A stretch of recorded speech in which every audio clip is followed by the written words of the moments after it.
us. And here we go. In 5, 4, 3. Call to me, lands far away. Elves have forests to protect. We need to build a wall. Dwarfs their mines. Men their fields of grain.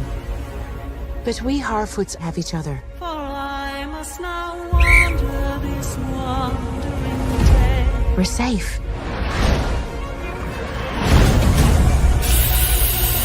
You have fought long enough, Galadriel. No. Put up your sword. The enemy is still out there. The question now is where? It is over. Nothing is over! Nothing! You were the chosen one! It was said that you would destroy the Sith, not join them! If you only knew the power of the dark side. Darkness will march over the face of the earth. It will be the end, not just of our people, but all peoples. Everyone! I am sorry, but their time has come. The past is with us all. The past is dead. We either move forward or we die with it. This could be the beginning of a new era.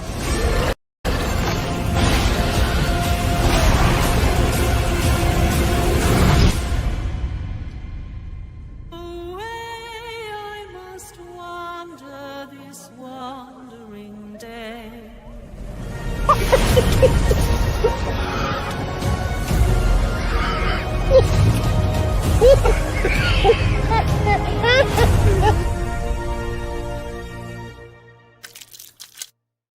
To him finally being lionized in the prime and his prime. Fuck. Do it! Shit. Just do it! Don't let your dreams end. Yesterday, you said tomorrow. So just do it! Make your dreams come true! Luke went from being... Oh, no. Welcome, Slayer Nation. I have some great news for you today. I hope you're all doing great. Nope, that didn't work. One more. You have failed me for the last time. Welcome, Slayer Nation. I hope... If you're tired of starting over, stop giving up. That is eating away at what you love in order for it to shine. And one man's vision is... Sometimes you don't have to make things better for them to be great again. You merely have to Okay.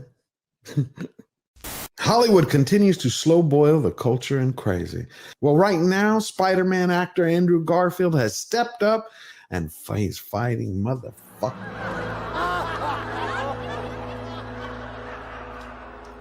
I can't do it. Okay. We'll do it live. Okay. We'll do it live. Fuck it. And unbearded dwarves, but Prime didn't stop there. They stapled in intersectionality, individuality, biddiga-dig-bee, biddiga-dig-boo.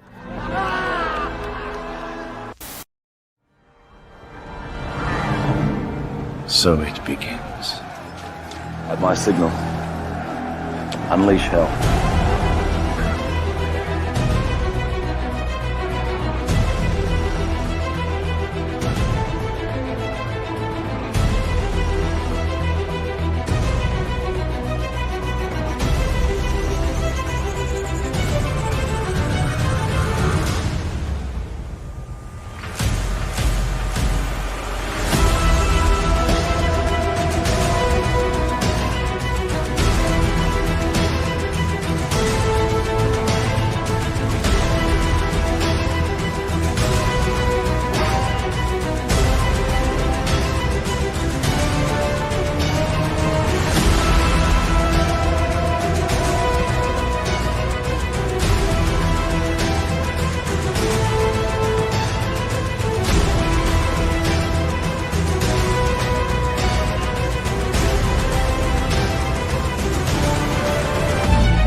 and gentlemen, George the Giant Slayer.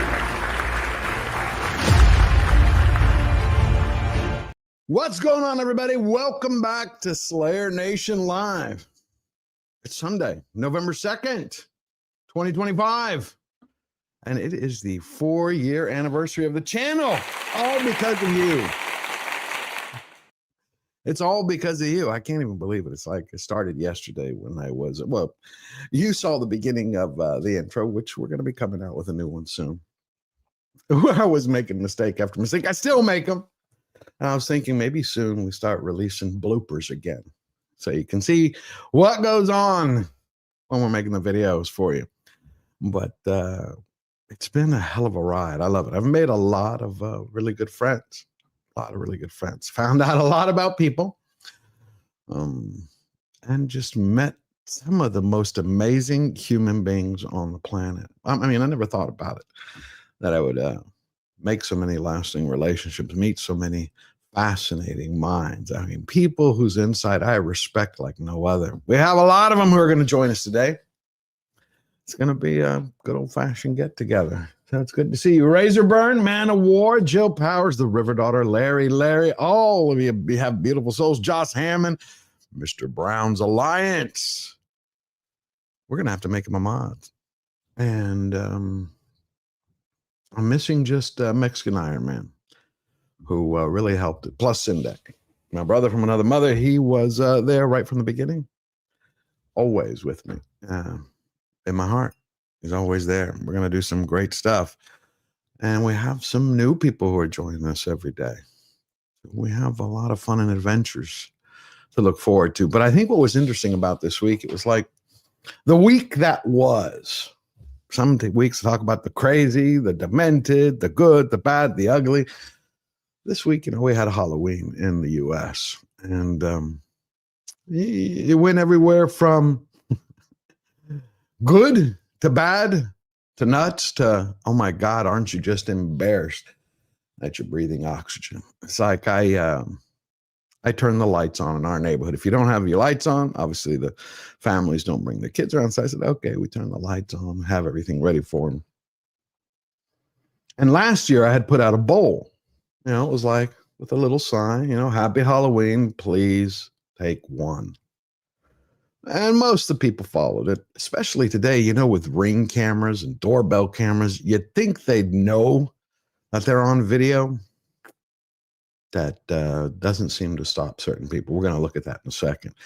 Just some people just don't care what they do. They walk up, take a bag, take the whole bowl, dump it in there and leave. But it's Halloween. It's for the children. And it's good to see them walking around again, not feeling terrified. And Vex Electronica is here. Absolutely. Can't wait. It's our first time here. So forget everything else. Let's just get going, all right? We have 2 super chats. Let's just take a look at them real quick. And we got Tender Warrior 68. How you doing? And my friend, he gifted 5 Georgia Giant Slayer memberships. Give him applause. Thank you for that, Tender Warrior. Everybody go thank Tender Warrior. Oh, and one for me to say hello and thank you. Also, say hello to our great mods, Eric K, Lord Thoth, and Mr. Phobos. All righty, let's bring him on out. We got Little Platoon is here. It's been a while since he's been on, and I miss him. Hello. Great to see you. Congratulations. Happy anniversary. Thank you. It's been an interesting ride. It's been an interesting ride, to say the least. You remember, I mean, can you look back and remember, like, when you first started, where you were and where you're at today? It's like, it's all been such a blur. No, I can't. So it just never stops. It's yeah, but no, I vaguely remember starting it by accident and then it accidentally blowing up and then accidentally moving on to the next thing and the next thing and the next thing. And since then, it's all sort of just become, this is just what we do. But it is nice to be able to look back sometimes and say, yeah, no, I built this and I built it with a load of people who are really lovely, great fun, met some wonderful, brilliant people. Chat's always amazing. And, some of the friends you get to meet online, as you said in your intro, you don't expect them necessarily to be as close and as constant in your life as they have been. But here we are and they are, and we're much the better for it. Oh, absolutely. It's like the funniest thing that I never realized that I realized now. We'll just bring them on out. Paul Chatto is here. Andre from Midnight's Edge. Derek Anderson, the DA. plus Vex Electronica. You know what? The thing that I've noticed the most is that before YouTube, it's like life, and then there's YouTube.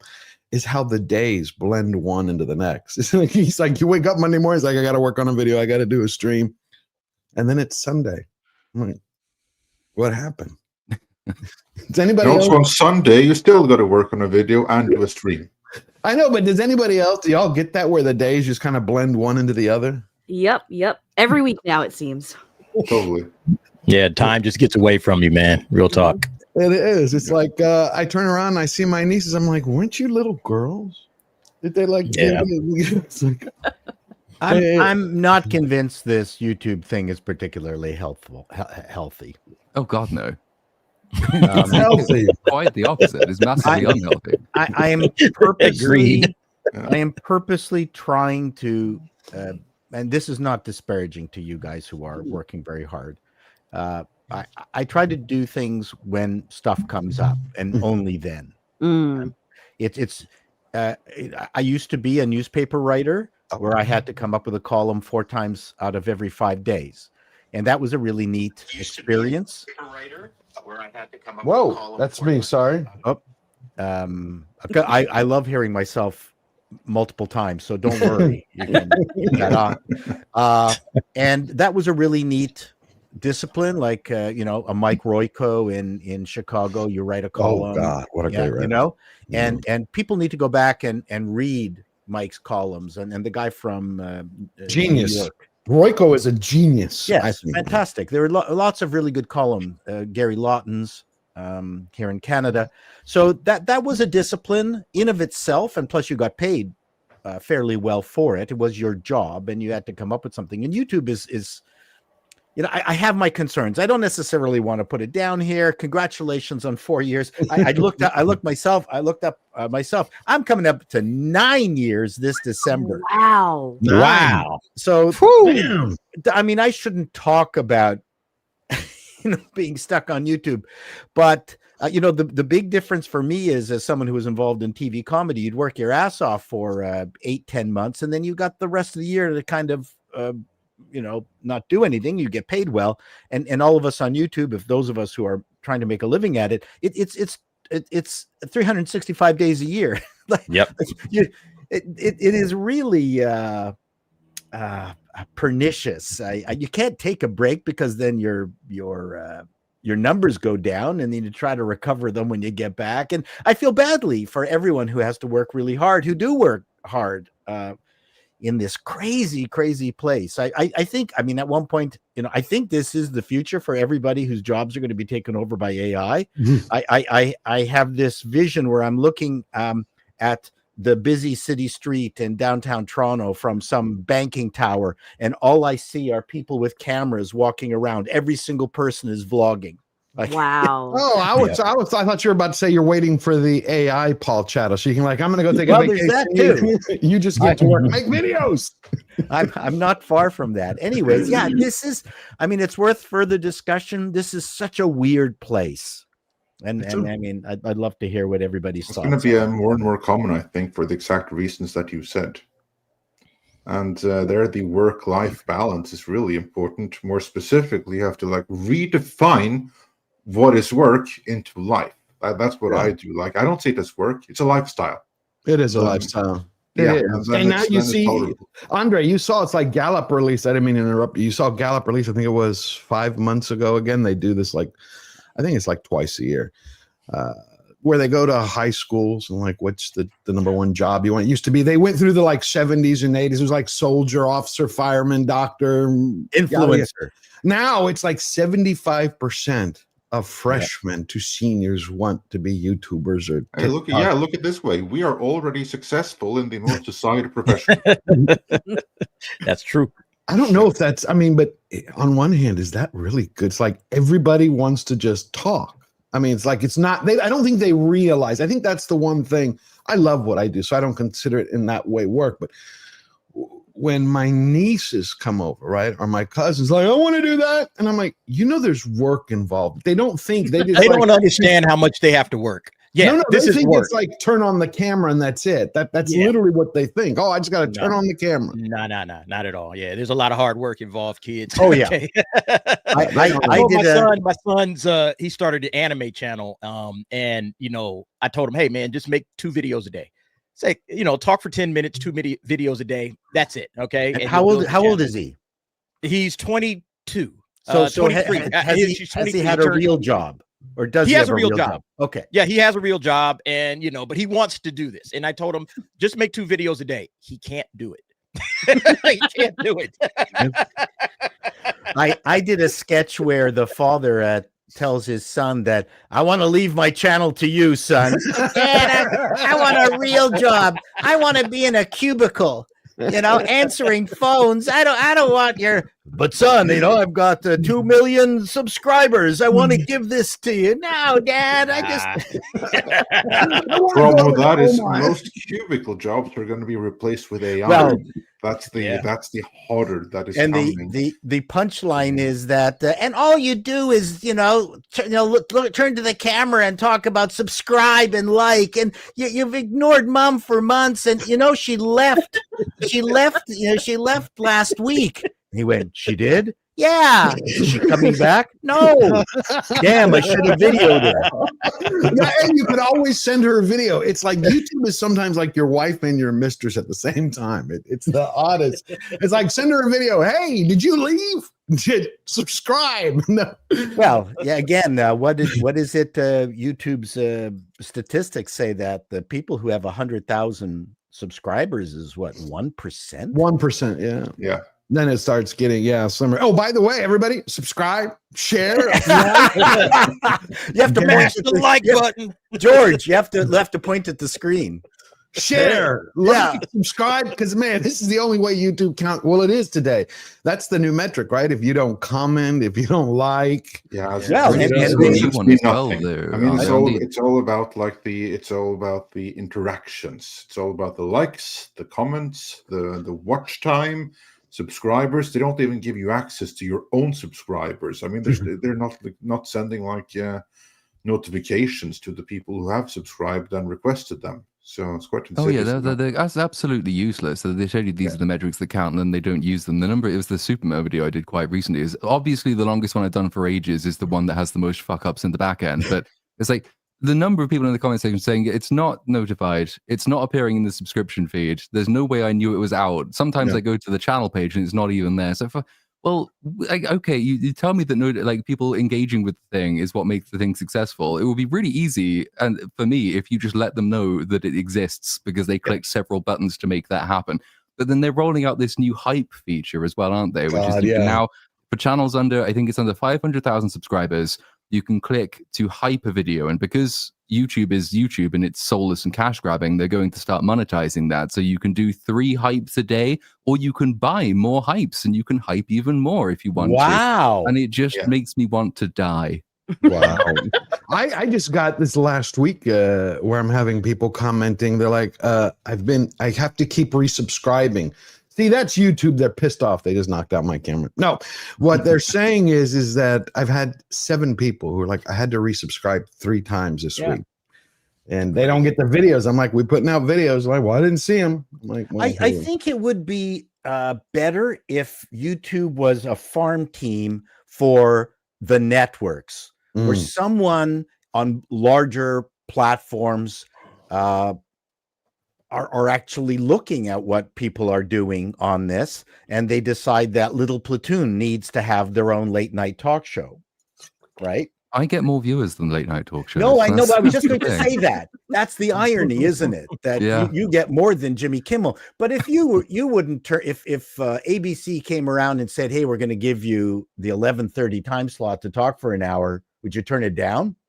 Depends how much they pay me. I'd probably say yes. Why not? He's like, I've got like 15 other jobs on the go. I might as well take this one as well. Yeah. But anyways, that's part of me is, saying I wish there was that, we were a farm team for something bigger. But yes, a lot of people are doing actually better than Jimmy Kimmel. Certainly. Oh God, yeah. I mean, you've seen his ratings, especially after what he did with Charlie Kirk. I mean, he's He's toast. I really don't know why they brought him back besides the ego and humiliation, because he had one good night and everything tanked. Disney lost 3 million subscribers from Disney Plus. That's also at the same time they raised the rates. But there is what I was just going to say, but for those of you who will end up in retirement, I'm retired. I actually find this to be endlessly entertaining. At least I feel I'm endlessly entertaining to myself.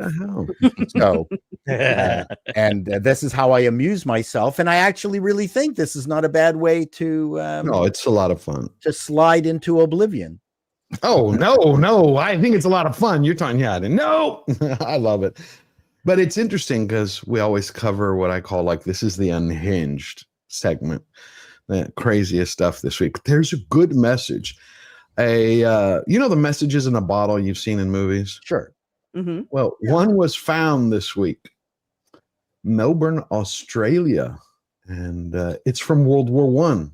Wow. They found it on a beach. The Brown family found the Schweppes brand bottle just above the waterline at Wharton Beach near Esperance in Western Australia state on October 9th. And it's from 2 soldiers. And they don't have any family left. I think it's one great aunt and some cousins. And they were basically writing, where is it? Harley wrote, "May the finder be as well as we are at present." Neville wrote to his mother, he was having a real good time. Food is real good so far, with the exception of one meal, which we buried at sea. The ship was heaving and rolling, but we are as happy as Larry, Neville wrote, using a now faded Australian colloquialism, meaning very happy. Neville wrote that he and his comrades were somewhere at sea. Harley wrote that they were somewhere in the Bight. Is that right? How I said it? Bight? Or Bight? I don't know. Did I say that correctly, Platoon? I think you did. Yeah, somewhere in the Bight. Yeah. Referring to the Great Australian Bight, that's an enormous open bay that begins east of Adelaide and extends to Esperance on the western edge. Deb Brown suspects the bottle didn't travel far. It likely spent more than a century ashore, buried in the sand dunes. Extensive erosion of the dunes caused by huge swells along Wharton Beach in recent months probably dislodged it. So there it is. They basically are writing their families like, hope you find this. We're doing great. We're having a good time. We're going to war. And the Gen Alphas that found this required 20 months to decode the penmanship. You make fun, but that's real. They don't teach, and at Waldorf they do, because we've been moving homes, and my sister had sold her home, and her new home wasn't ready. It's like they all came to stay with us, so the girls have been here. So it's like I've been looking at their homework. They do not teach them cursive anymore. I'm like, you understand cursive is connected to your brain. You require that for creativity to get those synapses fired. They don't teach them cursive. Half the really stuff. No cursive. This is an American thing. This is still taught in Europe. They still teach cursive in Europe? Yes. Well, yeah. They stopped teaching it in Canada. I think it's only the private schools that maybe do it now, but public Waldorf. schools So, we pulled our kids out of the regular school and put them into the Waldorf system, and cursive is very, very important. It is, and they're going to private school. They're like, what's not necessary. They didn't even. What's funny? She was holding the pencil wrong, so I bought her one of the. You hit her, right? No, the Greek way. I still just do it the right way. No, I bought her one of these little plastic gadgets that you put on the. Yeah, like the triangle thing, right? She writes well, but they didn't do any of that. They don't care. It's like, because I'm like, what the hell is that? But no, what they teach today it's insane. What I also found interesting is so we got message in a bottle in one place, and at the same time, now part of this message is interesting because you wouldn't find it abnormal, but normal. In Turkey, there was supposed to be an Irish singer going to a music festival. Irish singer Roseanne Murphy was dumped as headliner of a music festival in Islamist Istanbul, Turkey, after she celebrated the fact that fewer children are now identifying as transgender. She put up a post after they had contracted with her, after they had paid out half the money. And so she puts up, "It was never real, terribly sad, absolute havoc wreaked on children, families, and societies." I think a lot of people have seen this graph going around the last few weeks. I'm like, that's odd that Turkey, of all places, an Islamic state had a problem with that. I know.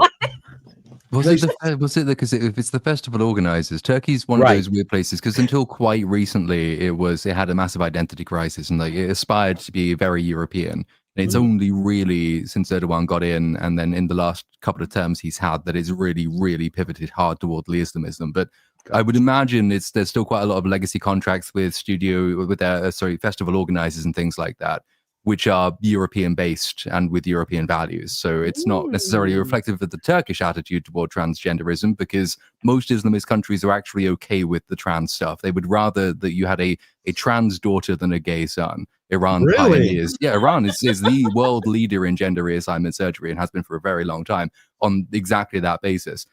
So I don't imagine that this is the Turks having a problem with it. It's just whoever runs the festival. Wait, you're serious, right? No, he's right. Yeah. They would rather have Okay, go ahead, Vex. No, I'm just, if you're a gay man, they won't accept you. But if you're a gay man who goes transgender because you look like a woman, then you're accepted? Pretty well, it's because there's nothing in Islam about transgenderism, so there's no. It's not a sin to be trans. They would rather that you do that than that you actually be gay, because the Quran sentences several people to death many times within its first 20 pages for that kind of thing. Whereas if you are a gay man, but then you instead go for a trans operation to be a woman, then it ceases to be gay, and that's fine. Or if you go to the Olympics and beat up women. As a woman, that counts. That's okay too. Men make the best women. This is what the Iranians have long known. That's a great slogan. I got to use that. Well, talking about trans, as we continue the Unhinged moment, there was a particular fellow who on Halloween was upset.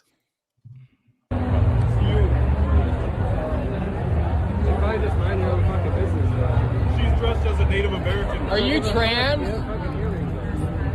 Is that a costume or is that how you are? Huh? Do I look trans? A little bit. You look trans, but it's also Halloween. I look trans? I was just minding your own business. I'm not even talking to you. You're offended? You're offended. But I just find this whole thing funny. It's like it goes on, and there's another video where it's like you're culturally appropriating the Native American Indians. I'm like, it's Halloween. Wow. You're supposed to have a good time. Just a good time. People, I think, have forgotten just how to have a good time anymore. Just kick back. Well, the person doing the calling out was having a very good time because he's a narcissist. And this is what these people like doing. They get their rocks off by being incredibly moralistic and judging other people for these minor and invented indiscretions, while they themselves are presenting as the most horrendously offensive thing imaginable. A man very badly trying to be a woman. Wow. I mean, but do you think that besides the narcissism, do you think maybe sometimes people have just forgotten how to live? Just have to kick back. Live and let live. You do you, I do me. Good luck. I think a generation was never raised that way in the first place, because you say people have forgotten. No, the people who were raised to live and let live, they still live and let live. The people who don't are these young commies at university campuses who have been raised to believe that they are in the midst of a fascist regime, and they need communism to come and save them, and people need to be held accountable for their privilege, which means no, you don't leave anyone in peace. You get in their face and hold them accountable for whatever invisible line they have stepped over, which changes from day to day. So that's the thing. No, these people haven't forgotten. They never knew. They grew up in a different reality altogether. That's the problem. They're practically aliens because they live on a different planet. They don't exist in our reality. We don't share reality with them, or rather, they live in a bubble reality of their own. Just like, oh, go ahead. No, I was going to say social media has made people very comfortable with disrespecting others without getting punched in the face. That's basically how I look at it. Shout out to Mike Tyson. But I mean, no, I think it's what Andre's saying is 100% that people live in their bubbles and they're not used to existing outside the bubble. So everything that they address is in the viewpoint of what does their bubble think, not realizing that there are other bubbles out there or other people out there that don't think the way you think and, you know, probably look at you like you're absurd. Like, hey, man, this guy's kind of weird and different, you know, but they're not very tolerant. And even though they want tolerance, they're not very tolerant. So I think that's the problem is that, you know, you got a lot of people living in their own realities and not existing amongst the rest of us. Just to add on to, I think it goes a lot further back than just the current generation, because I was born in the 90s, and throughout school, like baked into basically every subject that you go to is that the doom and gloom of what's to come, and that we should do something, we should be proactive about solutions and whatnot. And it's not just on an environmental front, it was on a social justice front. So now you've got those people having children, and now all those children are learning is, you know, you can't be tolerant of this, you can't be tolerant of that. So it's conditioning that's happened over a couple generations rather than suddenly. Really, that's what they taught you in school? Because I was in the late 80s.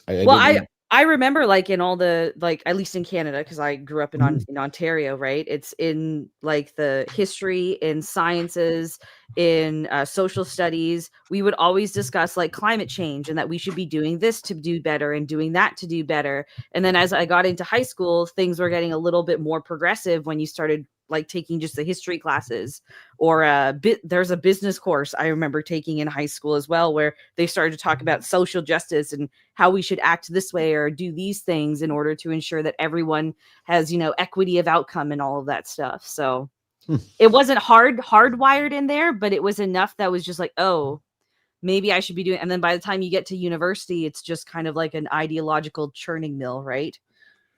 A boot camp, basically. Yeah. Yeah. Well, here's talk about equity, I guess equity of outcome. Since we're continuing the Halloween thing, a couple more videos, and then we'll move on. I saw this posted. Actually, there are several videos of this. Let me just preface this real quick. I have been for years, since I was about 14 years old, one of my biggest dreams is to go to Japan. It has been. Every time I bought a ticket, the last two times something came up. Last was COVID. And I remember when I was watching every video, listening, and we talked about it. So I've been studying the culture for years. And recently I found this new creator, and he actually goes in depth, like more into the nitty gritty, not like a touristy, like how they raise their kids, where do they go to school? Like 4-year-olds are taught there how to be independent, but how to be respectful. Like they send them to the grocery store, you know, a block away by themselves. And then the little grocery store will actually have a lot of items at the height of children. Just this, it's amazing culture that I've been fascinated with for years. Yeah, they're 4. It's time they pull their weight. Yeah, before. Well, now they got a new prime minister who supposedly makes Trump look like a lefty. The first female prime minister of Japan. She's pretty interesting. But it reminded me, I bring that up because I was watching how they do certain celebrations there and how like everybody comes out and how respectful they are. And if you were to post, we wouldn't have to post a sign on the door that says, just take one. Like they wouldn't know, or be ingrained or taught them. So I was looking at these Halloween videos, and this one just stuck out the most because the individual did post a sign which said, please just take one, happy Halloween. Es que yo jalé primero le traigo, apúrate.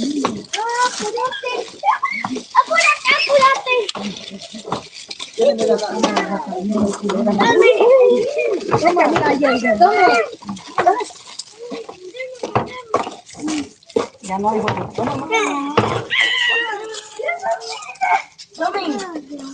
And that was it. Was that in Japan? No. I was about to say. No. Like, I'm confused. Wait a minute. That's in the U.S. I was referencing Japan because I've watched so many times videos of them when they're holding celebrations throughout the year for different holidays, and how it's the exact opposite. you wouldn't have to post a sign. The kid would go in there and would pick out the least smallest thing. It's like, okay, I'm going to take this. I'm not going to take the biggest candy. I'm not going to take the biggest gift.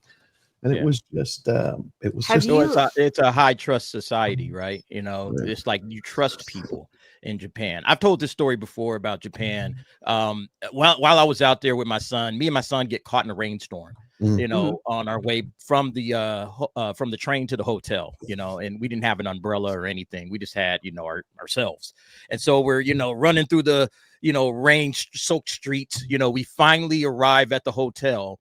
The concierge or whoever, the person at the desk says, "Oh, you could have just borrowed an umbrella." There's and there had a rack of umbrellas right in the front of the hotel. Said, "Just borrow one and bring it back when you're done." Yep. And I was like, "What?"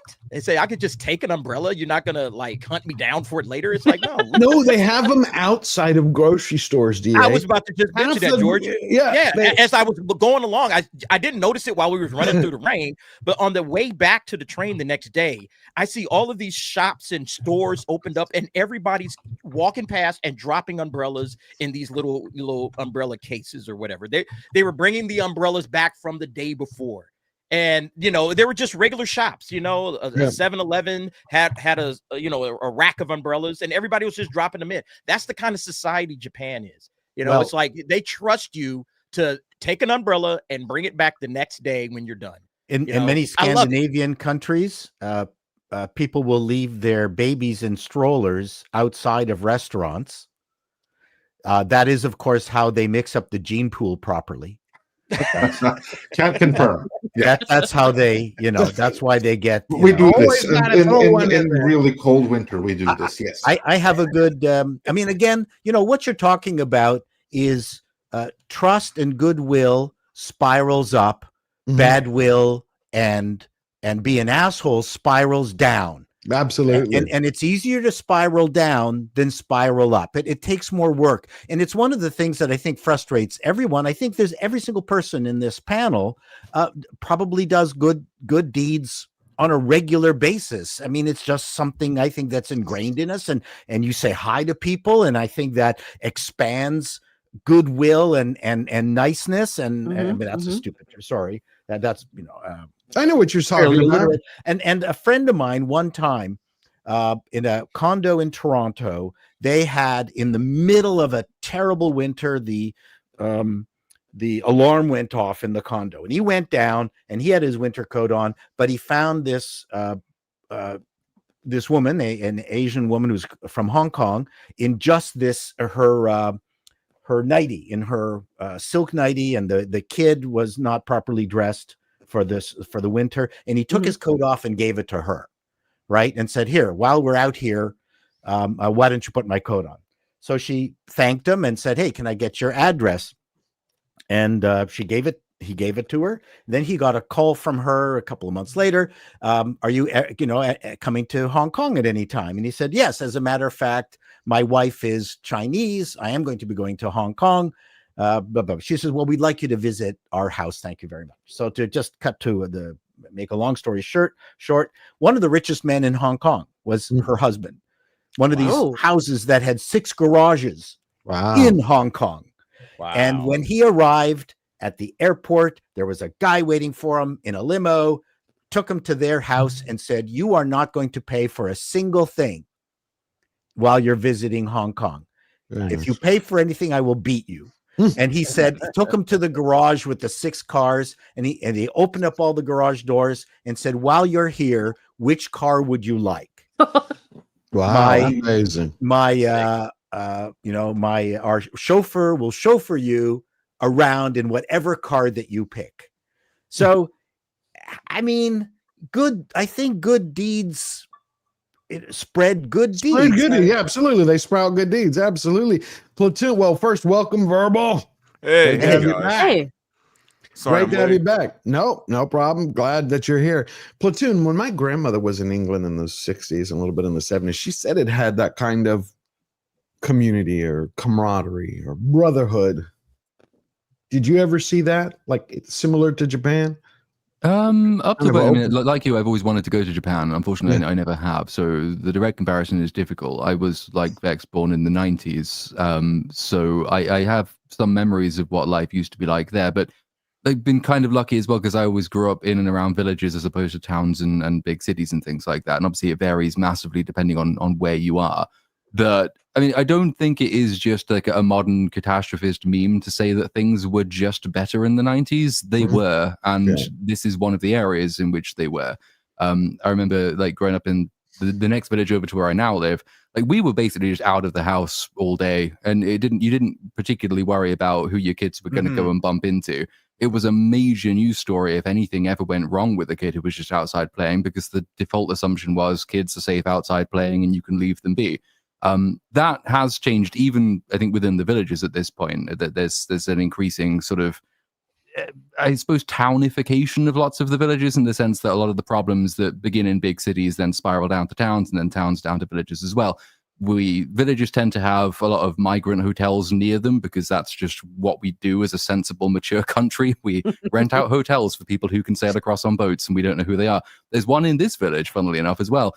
And as they grow and as people move out of cities because cities have become shitholes, certain behavior types that were predominant in cities also filter down through to villages as well. So there's a general, I think, attitude in the country that even if you're quite lucky with where you live, it's still not as good as it used to be in the 90s, because the 90s is where virtually everything started to go wrong. You can basically pinpoint it in 1997 with the election of a certain prime minister. Yeah, I agree. I think 90s for all of us, for Western culture, like we peaked at 98, I would say, as a society. Like we all got along, everything went great. At least I think for us, it started to change in the 2000s, like where the division and all the insanity. But I remember going to Cardiff and then into Oxfordshire, where I spent some time, and I don't know, I kind of felt that community. Well, we're going to Japan in May. We'll report back. Oh, lucky you. Me too. I've been wanting to go. I want to stay a month there and see everything. But if you want an indicator of how things have changed, though, is that you say going in Oxfordshire in, say, the 1970s, 80s, 1990s, you would be, and I was actually kind of shocked to learn when the story came out that Oxford had seen one of the largest grooming gang scandals in England. Really? That's Oxford, yeah. So if it happens, it's a bit of a cliche, but if it can happen in Oxford, it can happen virtually anywhere. And I haven't heard Oxford in the list. Mm-hmm. It might not be Oxford city centre, but it's definitely Oxfordshire had one of the bigger ones. Okay. Like we tend to associate it with like northern ex-industrial towns, but it's Oxfordshire had a pretty big one, and there's been some others around the country as well. Well, your illustrious mayor, Mr. Khan, has refused to answer the question whether there's been any grooming in London proper. That's which is that's going to be, when that does come out, which it will come out. I would be very surprised if that wasn't on an industrial scale. That's that's exactly my thought. How would London avoid this issue? Well, anyway, bringing that up, funny enough, it's our second to last Halloween video, which got put out the other day, and there's 7 of them, but I'm only going to show you one of them. Just a minute. It's interesting. Alhamdulillah, Dad, look at all this candy we got. MashaAllah, you look so cute. MashaAllah. Assalamu alaikum, guys. Wa alaikum assalam. Are you guys celebrating Halloween? Oh, duh. Free candy? Cool costumes? It's the best. You do know you're celebrating the Day of the Devil, right? Dad, is that true? Can you zip it about that devil stuff? But as a Muslim, celebrating holidays like this is haram. Dad, does that mean as a Muslim, it's wrong for me to dress like this and go trick-or-treating? No, baby, don't listen to her. She's being extreme, unbelievable. Why you gotta ruin it for her, huh? Can't I just have a day where I see my kid dress up in a cute costume, we eat some free candy? What's the harm in that? Actually, I'm glad you asked. Come on, it's time to pray. Yeah, right. Come to see some Quran. I don't think so. I'm done with this! Where'd they get from? At this point, celebrating these holidays isn't even about, is it haram? It's about putting your Islamic identity in danger. Dad, this isn't worth my future or akhirah. You got that right. Now. Yeah, What it just the goes fuck on. are we watching, dude? What is this from? This is from the organization, a nonprofit foundation, which is I've seen this one before, actually. Yeah, and there's a new one which I can't show because it's just insane. Yeah, but it just goes on and on about how Halloween is bad. It's worship of the devil. Notice how the target of this is the father. They're not aiming this at the girls. It's the fathers out there who are being told, "Look what's going to happen to your daughter if you allow her to do this." Is this a public service video or a parody? Kind of. No, it's like a public service video. That's how they put it out, because it goes through the Quran, it goes through the surahs, and it goes through the hadith, and it goes on and on. Wait, so is this like dare for Muslims, basically? Is that what you just watched? Don't assimilate. It's a don't assimilate. You might look harmless to you, but it's forbidden to assimilate. This is incorrect. You're damning yourself. Yeah, is it a genuine video? Because I saw the Rare Foundation. Because the Rare Foundation is anti. It's kind of very anti-immigration. I'm assuming. So did they pick up that video that they had seen and republish it as opposed to making it themselves? No, they didn't make it. Yeah, they didn't make it. So I'm trying to understand, what's the lesson here? Is it, if you let your little girl dress like Princess Peach, she'll be a whore later? Like you won't go into heaven. You won't go to heaven. Yeah. Oh, so the little girl won't get her 17 virgins, is what you're saying? I don't think that little she girl won't be one of the 17 virgins. 74. That's not the real 17 virgins is a girl too. Like, is that how they? Damn. I mean, look, is heaven just for the guys, or is it for the women and the men? Right? Like, I can actually answer that a little bit actually, but it's mostly for the guys. That's kind of like the target. Same with this ad. The target here is the men and the fathers. So what do the women get when they die? I think something better than this world. I think they're the ones who are on the. They're on the receiving end. Yeah, they're the virgins. Hey, they don't. As far as I know, they don't quite know, but it's better than this world. I'm not trying to stir the pot here, but if you're a Muslim, you might want to start asking some questions about what the fuck you get when you die, because women get a choice of 3 appliances. That makes more sense. The thing is I just find it came out again. There's several of them, and it comes out and it goes through, and then they had another one which I went to click to share with you. It's about Christmas, and it goes on about July the 4th. That, funny enough, July the 4th, that actually celebrating July the 4th is elevating another country up as an idol above God. Yeah, it's just interesting that they were just open with this. I've just never seen. I've seen similar conversations with Christians, so it's not surprising. No, it's not surprising. I know Christians that are like, we don't celebrate Halloween because it's the devil's day and all that. Yeah, and people are like, dude, let your kids dress up and have a good time. All It's right, just they're not fun. going to be kids forever. Let them go get some candy. Let them put on a weird costume and let them have some fun as kids. Look, but I I've seen not, Christians do the same thing, so it's not surprising. I get not wanting your kid to dress like something satanic or Of course. overly occultish, right? I get that, but the thing is, like with a lot of Christians, what they do now is they do like the whole trunk or treat thing. Where it's basically where the church group gets together, and instead of going house to house dressed in costume, they go from car to car, and each car has different candy to give to the kid. It's a Christian thing that I didn't know that. went on for like a while now. My thing is this though, man. Like I don't care what you celebrate or don't celebrate. Like I get that. Everybody has their own religion, and you believe what you believe. And look, as much as I joke about the Muslims, You can make any joke about any religion, but my thing is, you know what I mean? So like they're not any more wacky, right, than people who believe that a snake could talk and tempt a woman, right? But don't you think it's odd about the assimilation angle? That's where where I come from. When you go into a new society, you can hold on. Like when my grandparents came here, they hold on to their roots and their traditions, but they wanted to be American. They embraced the Constitution, they embraced the flag, they embraced the American dream, the country. It's like they nodded to their ancestors and their culture, but they didn't give up.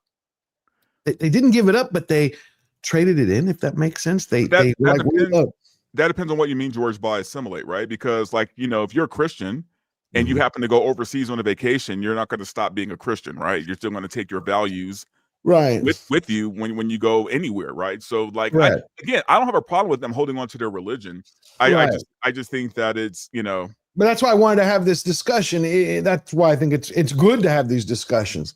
Is it you can hold on to what you believe in, but when you start removing yourself from society, that seems to be a problem because you're creating a parallel society. Unless I'm interpreting. No, I agree, George. Like you're in another country, you know, different than being on a vacation. You're living here, right? You're a part of this nation now. You're a citizen.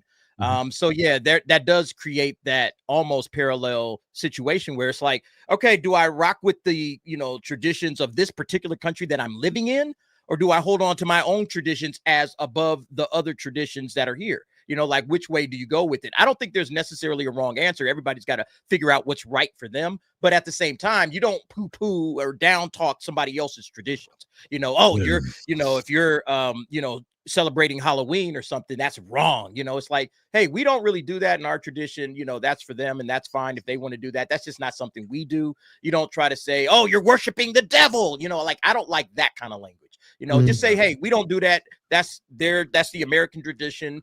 And that's fine. They can have that. We don't do that. But like you said, Derek, I mean, the you know, Christians do the same thing, right? There are a lot of Christians who don't like Halloween. That's why I'm saying, man, like Christians do the same shit. That's why I was saying, like, I don't believe in down talking somebody else. You know, it's like I do what I do, and what you want to do is fine. And I feel like that's more American than anything. Yeah. But I'm not going to necessarily like, you know, trash your traditions, you know, just because I don't believe in them.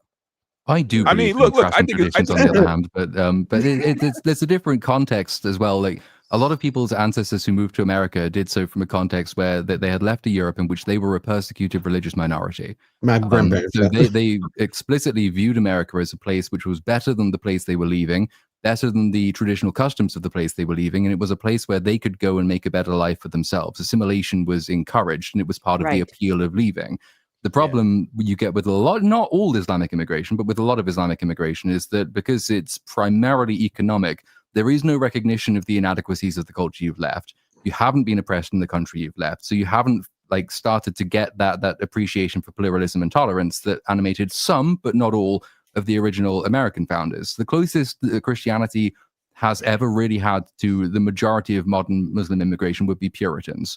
Puritans are horrible and they're boring and they are moralistic and they hate everybody else and they have had no particular reason to change their beliefs. These are the people who would go around banning Christmas because they came from Scotland where they were a totalitarian religious majority for a time. Islam has the same problem. There are sects of Islam like the Ahmadiyya sect, which is persecuted. And so when they leave, it tends to be to do what the American founders wanted, which was to find a better, more liberal place in which to live. And consequently, you don't see many problems with Ahmadiyya Muslims because they're persecuted by the rest of the Muslims that you import.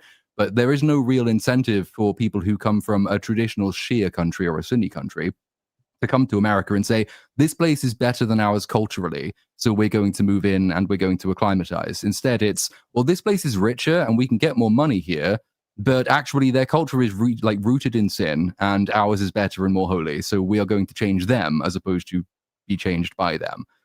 It's hard to do broad brushstrokes with immigrants precisely because it so much depends on where they come from and the context they've left. But in a large number of cases with Islamic immigration, that is the context. And that's why you see a refusal to assimilate, whereas previous generations of immigrants have assimilated. Right. Do you find it odd that there's no reform movement? There hasn't been a big reform movement like in every other religion?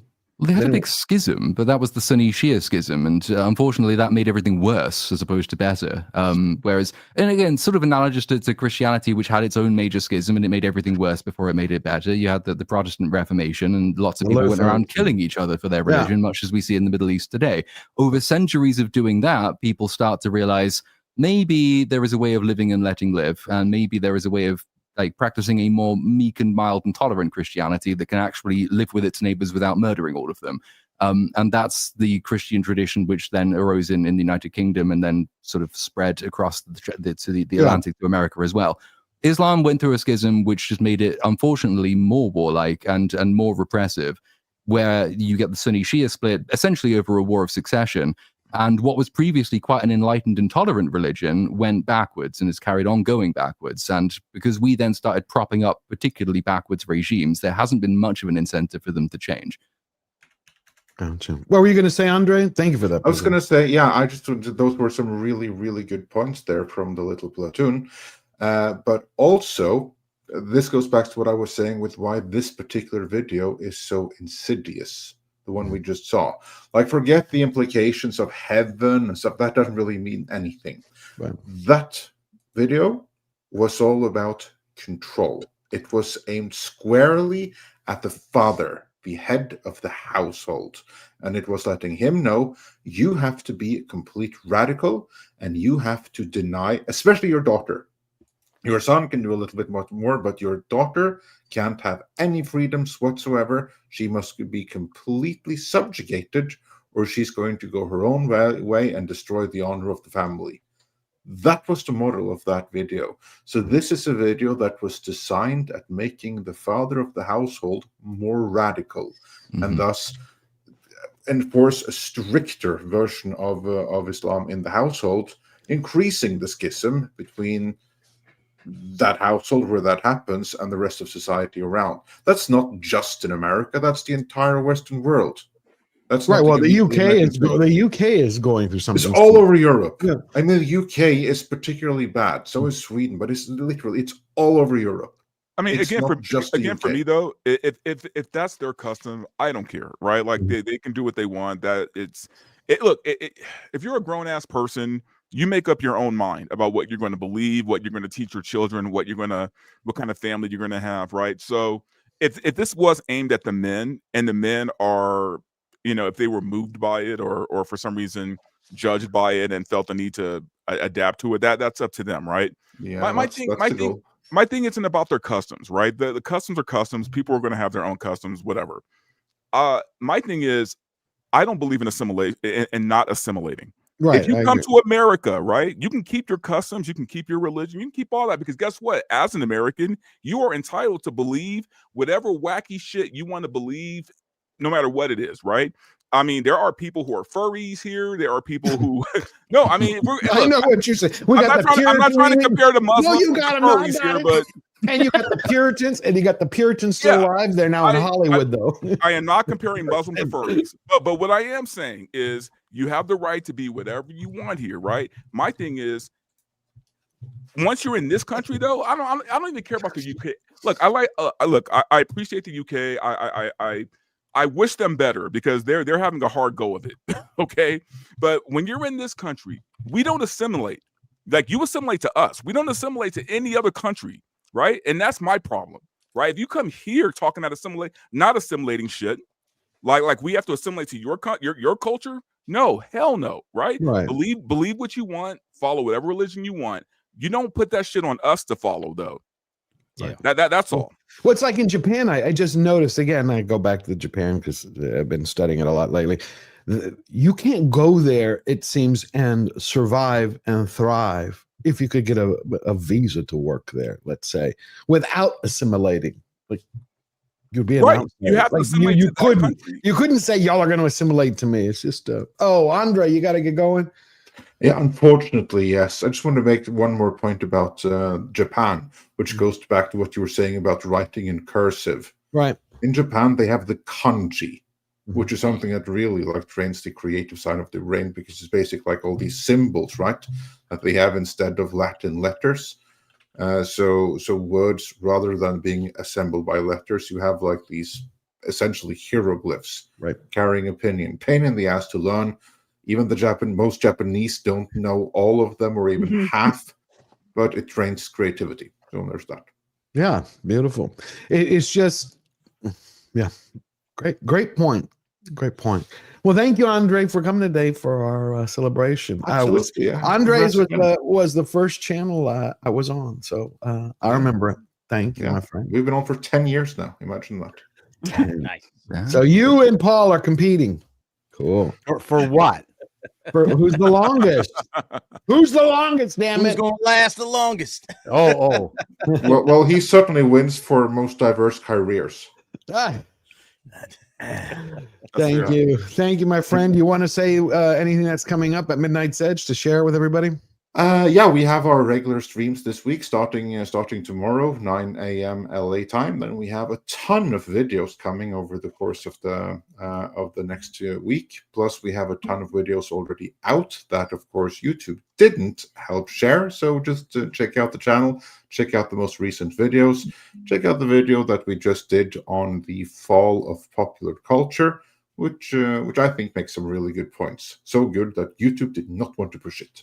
Probably hit a little bit too close to home.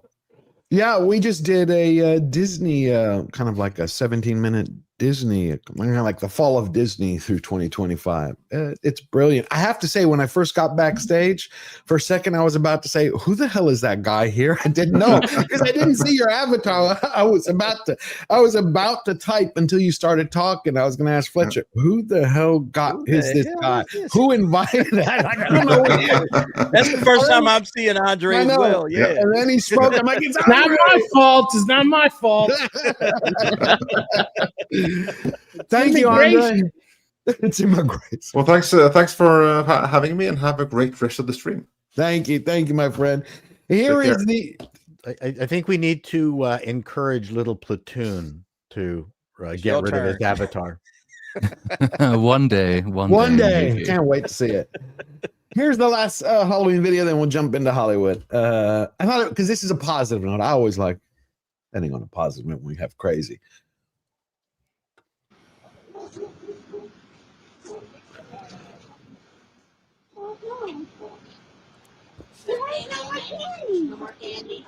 Now, I don't know if this was purposeful, like they were filming it this way, or it was accidental, or like. Aww, that was really nice, Jackson.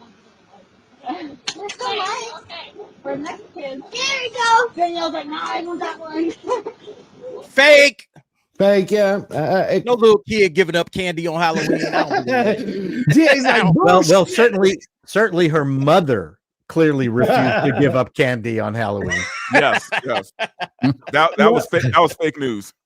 Yeah, that's fake. Well, we do know someone who doesn't take candy, because this is the fourth time in 3 months that the Democratic Party, plus Blue Sky, states that the most beautiful woman in the world is Kamala Harris's stepdaughter. Oh, dear Lord. Yeah, well, God. She's the hot thing in fashion. I don't understand it. No, I don't get it. Come on, the most beautiful woman in the world. No, in the Gen Alpha realm, yeah. Look, man, I'm trying to be a good dude here, but I'm going to just say it. I'm going to say it. Okay. Not only is she not the hottest, dude, it would take at least 3 beers. 3? It would take at least 3 beers, dude. But do you notice that she feels that she is fitting the bill? Do you notice her body language? She's enjoying this. The intention, yeah. She's enjoying the attention, and it's clear that she believes that she deserves this accolade. Okay, on a finger scale, does she make the finger scale anywhere? No, but this is us. You got to remember who they're aiming it at. I was getting my hair cut the other day by a dude with like tattoos, like the traditional arms. Everyone's doing the sleeve tattoos, and he didn't have this tattoos up the under his chin yet. But I said, hey, dude, can you tell me honestly, what do you think of these women with like tattoos everywhere on their hands and up their chin and shit like that? How do you feel about that? He says, oh yeah, I think they're hot. And he started doing like this. Hell I'm no. going, No. okay, This isn't my generation. That's a generational thing. Did you see this? Man. Yeah, did you see the Sydney Sweeney picture? Oh yeah, man! Look, come on. Did you see that? My co-host always says Sydney Sweeney is a 6, and y'all know how I feel about Sydney Sweeney, man. He's insane, dude. He is absolutely insane. No. This woman is a 6? No, hold on. Plus 6 equals 12, maybe, man. There's no way it's a damn 6, man. The body is a 10. The body is 10. The body alone is a 10. Yeah. Thank you. The face is a 6. The face is a 6. Now, I don't even think the face is a 6. I say she's an 8 on a bad day. Yeah, that's Sydney Sweeney is on the finger scale. If y'all remember what I'm talking. Yeah, I know verbal. Remember the finger scale? How many you cut off? Yep. Oh, I thought you meant how many you put in. No. Oh, damn. Oh, Sorry. Sorry. Oh man, your mind always somewhere where it shouldn't be, man. That's where my mind goes. Find my car keys and we can drive out. Look, So, man, anyways, there was a time when, you know, and even now, like I think women can still look good, you know, with a couple of well placed tattoos, right? Like a couple of well placed tattoos, I'm all for it. You know, On the heels, give me the nice little tramp stamp. You know, The tramp stamp is fine. You know what I Yeah. mean? Right. Maybe the inside of the thigh or the arm, but The just like, ankle. you know, somewhere where they can hide it if they need to hide it. so it's a show it. surprise. So you Right, discover or it. show it when they need to show it. You know what I mean? I don't mind a little bit, but the whole body being tattooed, nah. I have a video about that. Well, we can look at it later. What is the it? Beck?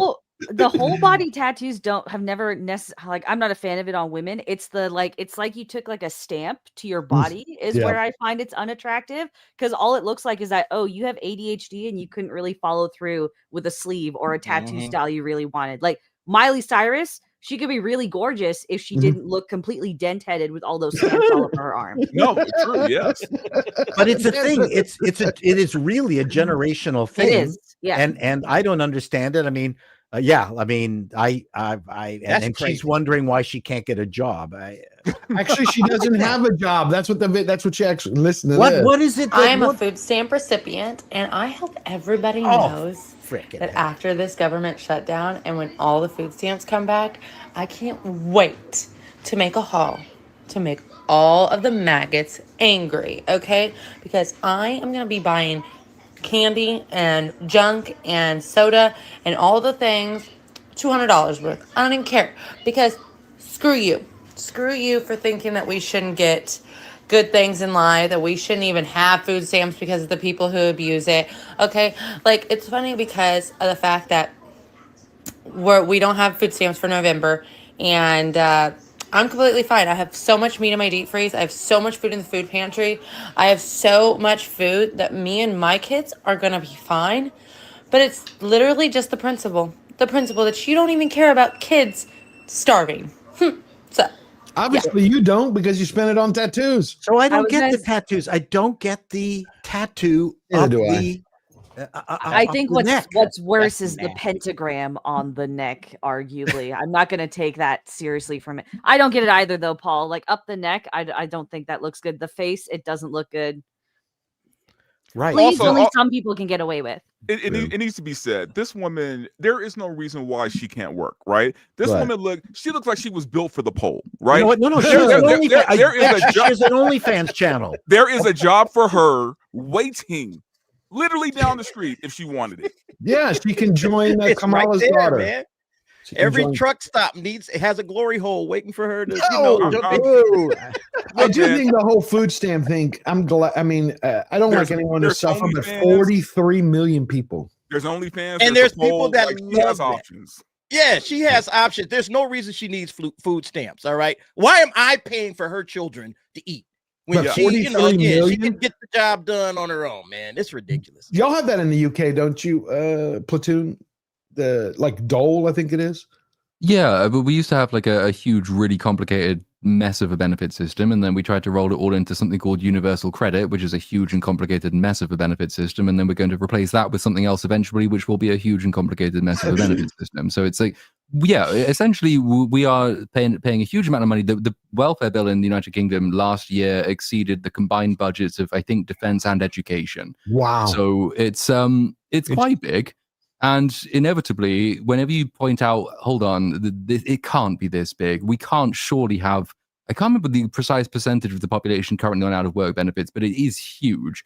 You can't run a country this way. And obviously, lots of these people do not deserve to be on these things, and they don't need to be on these things. Obviously, mental health days for sick pay, which is a massive phenomenon and very, very expensive, shouldn't exist.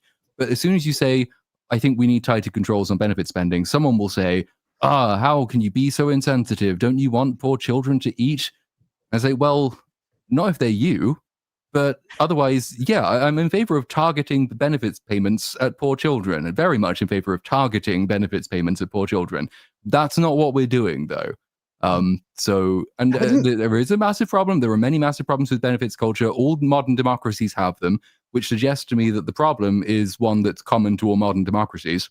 Democracy. And there are lots of politically unpalatable solutions you can offer to this problem, like the suggestion if you are a net recipient of taxpayer benefits, probably you shouldn't be able to vote on benefits policy.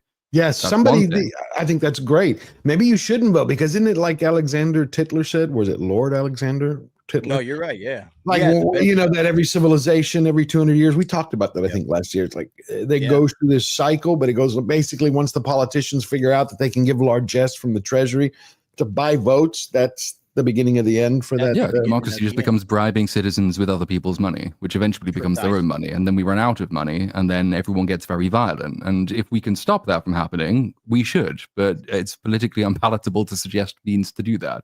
Well, That's I why like they how- get I like over how- in Cali, man. That's the reason why California is the way it is. You know, is because all of the politicians have convinced the poor people that we're going to be able to take tax money, you know, from all of these businesses and rich folks that's in California and give it to you. You know, you, the poor citizens that, you know, don't want to do anything with their lives. And so we have a ton of people doing that in California as we speak. And that's the reason why it's been Democrat for, I don't know, the last like couple of governmental cycles. I'm hoping Gavin Newsom gets his ass out of here. I'm hoping this is his last run.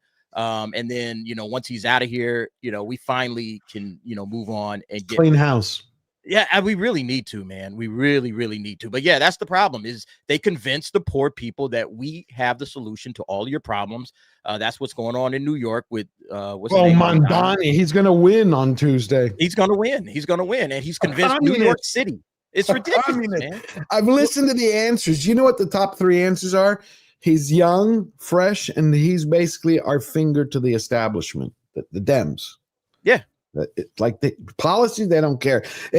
We can talk about that later. But to me, it's kind of funny though that the woman actually did bring up the fact that these, you know, food stamps are getting abused, right? Like she brought it up herself because she knows it's true.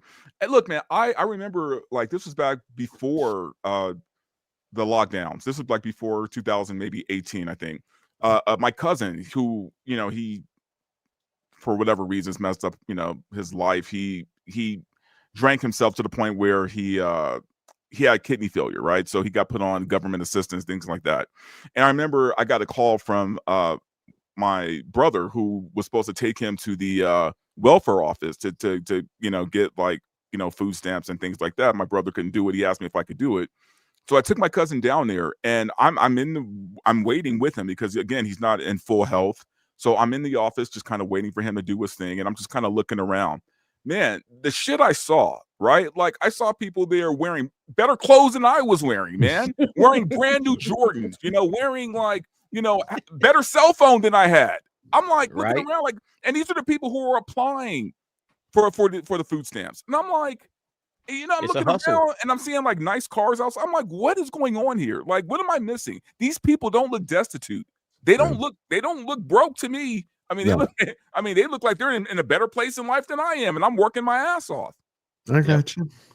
So let's read some super chats, and then we'll jump into Hollywood. I think that's a good place for us to change it up. Mark of Reality became a YouTube member. Hey, Mark, I already thought you were a member. Did you just level up? I thank you, my friend. Always great to see you. Mark, a Reality member for 13 months. I was a member beforehand. Just updated. Cool. I love that. Then we got Mark of Reality for $5. I have the same deal where the days blend into each other in my day job. Nope, I don't think mine is healthy either. I understand. It's just, I just noticed how time passed. I'm like, I just did this video, and then I look back and I'm like, no, that was last year.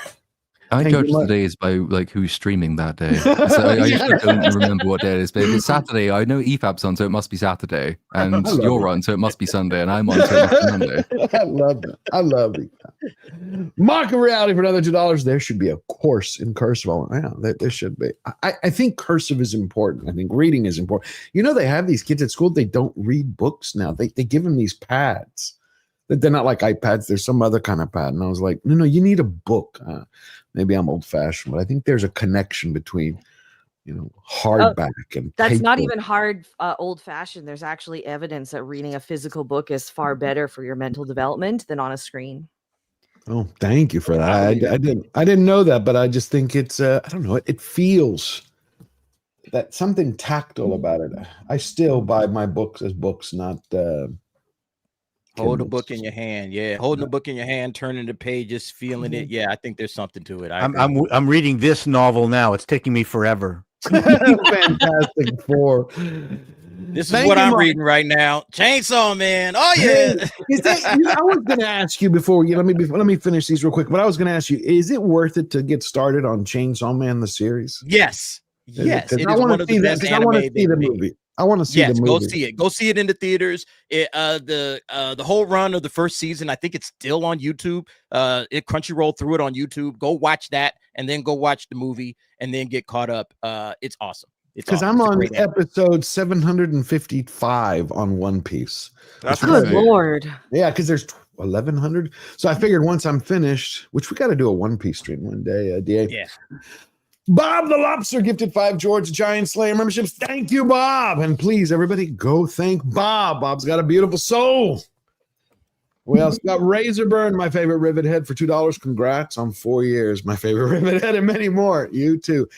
My only thing that I loved about Tron Ares was the soundtrack. Everything else was just crap. Thank you, Razorburn. Lucia, always great to see you. Beautiful. It's wonderful. He gifted 5 Georgia Giant Slayer memberships. I love it. I love it. Go thank Lucia. Snows. And Jim Alaska. Jim Alaska. It's 4 years. And we met, what was it, 5 years ago? Yeah, because it was before I was on YouTube. Thank you. He gifted 20 George the Giant Slayer memberships. Wait a minute. Wow. Wait a minute. I had a video here. I've been slowly putting these little clips together for everybody because I think that'd be cool. Where did it go? Where did it go? Flawless victory. I liked it. Thank you, everybody. Please go thank Jim. And then we got Mark of Reality with another $5. Christianity allows the individual to decide their own faith. Islam does not. Read both holy books. Also, convert away from Islam to find out. Interesting. There is a problem, though, which you will see, and I think you probably are already seeing, particularly in America, which is that the more you have social dysfunction brought about by immigration from very religious minorities, Muslims being one of them, the more incentive there is for Christians to fall back in their worst old tendencies. So you will see way more religious persecution from Christians to Christians. You're seeing it, I think, with the arguments over Israel at the moment, because everyone has kind of been coached to believe that if you're strong enough about your religious beliefs, then you will gain benefits from doing that. I think that's a bad thing, but it's an inevitable thing unless something gets done. Well, you also see a lot of calls free. I didn't see them last year. I'm starting to see them pop up everywhere. And posts about the UK, like from Tommy Robinson, and where you see these nights like Time for a Crusade again, and you'll see them here, and banners flying. It's just things are a changing. Yorker Cat for $2. A P. Diddy horror movie would be a box office hit. A P. Diddy horror movie with Verbal Riot would be a box office hit. Isn't a P. Diddy movie just a porno, in all honesty, at that point? I mean, pretty much, yes. Yeah. A gay porno, but yes, a porno nonetheless.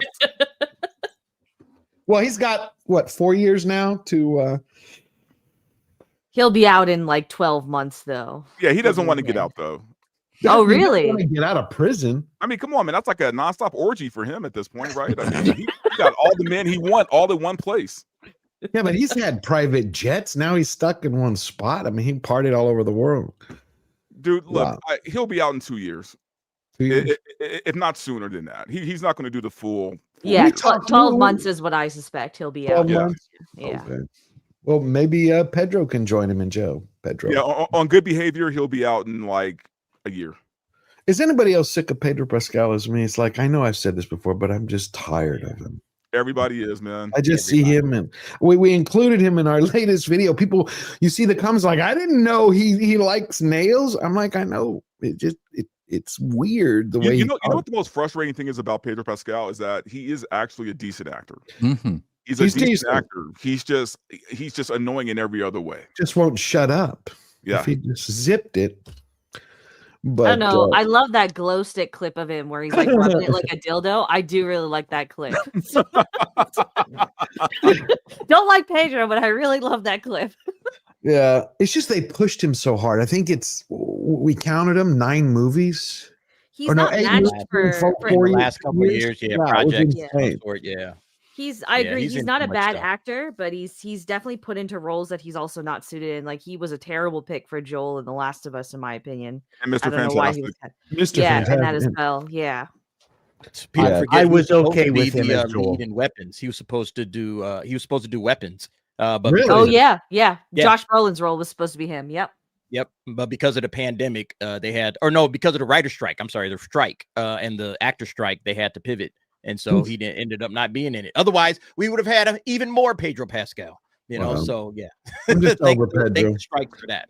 Well, I'm glad he wasn't in it because I actually liked Weapons. So Weapons is good, man. I haven't seen it yet. It's on my list. I haven't seen it yet. Oh yeah, it's great. John Kokoza for $2. Hail, John. Hail, George and panel. If in California, vote no on Prop 50. Yeah. I wish I could vote there. I have a feeling it's going to pass, man. Everything that I'm hearing, everybody's voting yes, and it's like, come on, guys.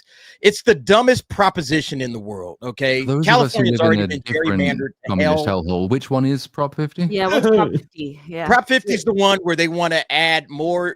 They want to gerrymander the States. state Yeah. more Congressional. in response to Texas, because Oh. Texas decided, whatever, that they were going to gerrymander a little bit. So now California wants I get it, George. I get it, because it's Texas. already been gerrymandered to hell. It Like was. California, like Texas is doing this in response, or excuse me, Texas is doing what they're doing in response to all the other Democrat Right. states Thank that have been gerrymandering their states for years. So Gavin Newsom wants to squeeze like 3 more representatives out of California for Democrats at this point. And Yeah. so that's what Prop 50 is about. Prop 50 is they had a neutral party determining what the regions would be, what the various districts would be. Yeah, They had they're a neutral violating their own party deciding that. constitution. Yeah, they're violating their own constitution. Exactly. California. Exactly. What Texas did and what Trump was trying to get other states is like, look, the Dems have been gerrymandering the congressional districts for 10 years. You morons won't do it. It's like, I think it was Indiana. It was Indiana where they had asked them to go back and look at it again because we think you could pick up another 2 House seats. They're like, we're not going to do that. The Republicans like, no, we're not doing that. But Texas is like, okay, we'll look at it. When was the last time we did this? Well, 10 years ago, we'll do it again. So, of course, the second they did it, Newsom was like, oh, you're trying to rig the 2026 election, so we're going to respond. And you have Billie Eilish, who they got traveling around. Go vote. Yeah. You know. Yeah, and then Barack Obama's coming in. As a Canadian, all this time, I thought it was gerrymatherings. I couldn't understand what the issue is. What's wrong with Jerry Mathers? He was the beaver. I love the beaver. I don't get it. I can leave at any time if you'd like. I have not contributed much at all. You have beautifully. You just talked about the beaver. Hey, you know what? there you go. It's like that scene. It's like that scene from Joker, though, where Joker is talking to Robert De Niro and he says, you get what you fucking deserve. I think if California passes this, they get what they deserve. The only thing is, because guess what? They've already said that this is just temporary. This is only temporary, and we're going to go back on it. And it's not, nope, this is forever. All right. Yeah. If California votes on this, they're never getting that back. They're No. never going to get it back where there's a neutral party deciding which congressional districts exist. It's all going to go down to the politicians. I guarantee it. And Absolutely. so if they relinquish this control, you get what you get. They're done. Yeah. Mr. Buttcrack Media member for 21 months. A big hello to George and all the panel. Big hello to you back. Hey, we got a couple of more. Mr. Buttcrack Media gifted 5 George Giant Slayer memberships. Thank you, my friend. It's a beautiful sight to see. Please, everybody, go thank Mr. Buttcrack Media. He's always an incredible supporter here. And Eric K, King of the Mods. Hail, George and panel. Hail to you, brother. Thank you for always being here. Eric K for $5. Gavin signed a Glock pen. Yeah, I know, because he said you can install that little thing to make it full auto. And no gas vehicles in California was not voted on. It was a Gavin committee and Gavin who decided. See, I can't say that on YouTube, actually. I'm waiting for Californians to go enough. Where, a friend of mine from high school bought a Tesla, right? I was like, you can't buy a Tesla. You hate that. You're like, Texan gas cousin, but he lives there. He does ADR. He's like, dude, I can't afford the gas anymore in LA. He takes an hour commute every day to work to go and to come back. He's like, I can't. The Tesla saves me half the money. I said, that's their plan. You know it? That's the whole thing. He's like, I know, but what can I do? You know what? Yeah. My theory, honestly, man, is I just really believe that at this point, California has Stockholm syndrome, where they no, really, because they'll continue to vote against their best interests, and for some reason, and believe it's the right thing, right? Like they'll keep it a sanctuary state. They'll let illegals come in, willy nilly, live off the land, basically, take their money. They'll do all these things in the name of staying progressive in name, right? They'll do all these things just to keep that. And so they're willing to suffer, right? Just so that they're seen the right way. I give California, I'll be honest, man, this isn't even hyperbole. I give them like maybe 10 more years, man, before they're completely bankrupt, completely destroyed, right? And Gavin Newsom set all this in motion. Oh, yeah. I agree. No, Jose, he's living in LA. I told him to move back here.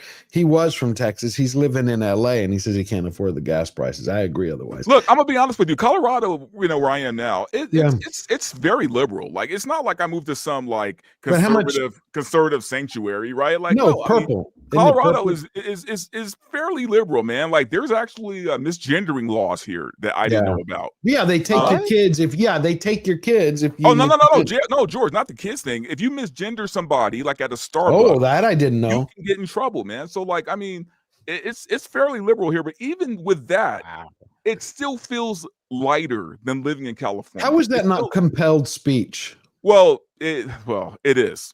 It basically is, right? But apparently these laws were on the books since 2008, but now they're enforcing them. So that's what I've heard. Wow. But even with that though, I still feel like things feel lighter here than they do in California. California feels like, without oppression. It just feels doomed. California feels doomed, and I'm talking about especially with their economy right now. Yeah. And this is all because of Gavin Newsom. Yeah, and he's saying he's looking at a run in 2028. I'm like, go for it. You're going to lose. Shit is right. Everybody, do me a favor if you can. Hit like and go share the stream. I want to get it. We used to do, I think it was like 1,000. We had 1,000 people here for some reason the last few months. YouTube doesn't push out the stream. So if you can, everybody just click the link, share with everybody you know. Yeah. Here you go. I thought it's a good point to have a fun moment. Though, at least weed is still legal in Colorado. So, otherwise I couldn't. Now move we here. know the real reason Dante moved to Colorado. No, I'm just saying. Otherwise, I couldn't have moved here. There's no way. But how much is gas? Way less than California. Way less. Like closer to Texas, because we're paying about. I just paid like $4.30 for a gallon. Yeah, $4.30 a gallon. I don't know what that's. No, here it's closer to like $2.99, $3. Okay, yeah, I just paid $2.39, $2.29, something like that. $2.39. I paid $4.30. Wow. Yeah. Yeah, I know. It's nuts. In Greece, the worst gas prices I ever saw in my life is whenever I go to Greece. Crazy. The last time I was there, I think it was 2018. I think it was, correct me if I'm wrong, I think it was $3 a liter, €3 a liter, or 2.50, 2 euros a liter. I think it was. Yeah, I think it was something like that. Oh, it's up to 5 now. What? Good Lord. It's five euros a liter now. How much is it in London, Platoon? I'm just about to have a look because I don't drive. Gas prices, we don't call it that. Petrol prices, that's the one in the UK. Petrol. It is saying it's like £1.50 a litre, I think. Which I guess if you do the exchange rate, it sounds like it's kind of tracking Canada, I suspect. Yeah. Canada, we're at $1.30 a liter. Okay. Oh, so we're worse. Yeah. Yes, we have the more expensive diesel. Suck on that, Canada. Hey, but you got rid of Prince Andrew, or Andrew now. Well, he's gone. Yeah, kind of. Now just Harry and Meghan. Oh God. Oh, and the digital ID. I've been wanting to ask you real quick before I move to Hollywood. What are you going to do about the digital ID, Platoon? Because I saw Starmer give that speech. By 2026, said by the end of 2026, you don't have digital ID, you don't work. I'd like to see him try. Oh, okay. Because there's a large amount of the public. It's a 50-50 issue, I think, at the moment. But obviously, that kind of scheme requires substantial buy-in to function. If half the country basically just says, yeah, no, then how is it going to be enforced? In the time, so since I was last on this show, and I don't know how this has happened, I've opened a spa. It's a high street shop. I am not going to be asking my staff members to show me their digital ID. I'm just not going to do it. Right. Because fuck it. I don't care. I am not. This is an illegitimate government pursuing an illegitimate policy, which they say will solve problems it won't solve. It's just the typical Labour kind of thing. We need this for vague reasons, and it turns out it's just another attempt to control free speech online. I'm not going to do it, and I don't need it for the rest of my jobs because I don't work in the UK technically. I'm obviously YouTube and video game stuff, and that's all in America. He will introduce it. I think it will probably go through. There's some parliamentary opposition to it, but I don't think it's sufficient. But it's just a case of, will anyone actually bother using it? They tried something similar with vaccine passports during COVID. Yeah, lots of people did get those, but they were a special case, I think, because there was still that huge climate of fear. And even then, they were very patchily enforced. I never used one. Okay. So I can see it coming in and just being ignored. And Reform has said they will get rid of them. Reform is ahead in the polls. Everyone currently predicts at the moment they will win the next election. So you might think, well, that's good. Except that Reform recently took on another defective Tory who was the ex-Conservative minister who introduced and passed digital ID and the Online Safety Act. So I don't know exactly that they will get rid of he'll them. change. He might I change. thought Farage was hard line. He wasn't going to take, I remember, was it 2 years ago? He said he wouldn't take any of the turncoats from Tories. Oh, yeah, but then they realized that it was a really good publicity stunt to be able to parade ex-Tories like some kind of Stalinist show trial and say that these are people on our side now. So they keep bringing them out at conferences, and they're always the really embarrassing failed ones. Not that there are many others in the Conservative Party, but so yeah, he wants to do things short-term to get the image up, and that has been successful. It's going to really come back to bite him when he has to form a government of people who fundamentally disagree with each other on almost every important thing. I actually like Badnock. Badnock? Badnock? Badnock. Right, yeah, no, yeah, sorry. It took me a while to remember who's the leader of the Conservative Party now. Yeah, I really like her. She's a good talker. She is a good talker. She's quite strong in certain of her beliefs. Her problem has been, I think, that she's been quite good on culture war stuff, and that when that was top currency, she rose through the ranks dramatically because that was what everyone was talking about. Now most people have vaguely remembered what a woman is. She's struggling to break out beyond that and really define herself more as a Conservative Party leader. So I'm interested to see what she will do come the next election. Hey, I don't know how much I like it yet. Platoon, let me ask you a question. Is this something that the people of the UK can vote on, like the digital ID, like we want it or we don't want it, like kind of how we're voting on Prop 50 here in California, whether we want this to go, or is this something that Parliament is just going to decide and that's Parliament will decide, Parliament will vote. If Parliament votes in favor of it, then it goes through. We've had one referendum in this country, and pretty much, I think it's the last 40 years, and that was the Brexit referendum, which did not go well for the people who proposed it. So they will never give us enough of a referendum on anything. They did not like that. We done with that. Yeah, the parliamentary system is the party comes up with a platform, and then the voters vote for the party based on the platform, and then they ignore it. In Canada, we voted for a prime minister who promised to vote to date Katy Perry. that was the platform of the Liberals. I promise to stup Katy Perry. That's that, and we voted for him. And he's happy now.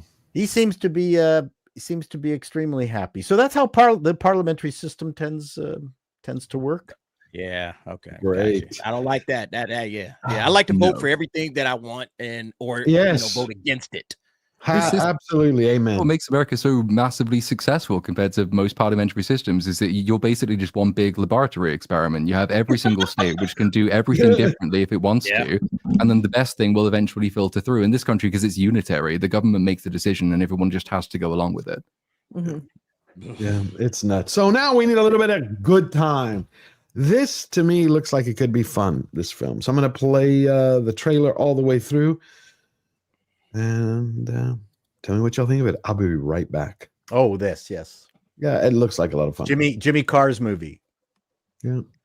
Okay, you have to play at some point. And today, he's shining a light for these two arseholes. And today, he's shining a light for these two.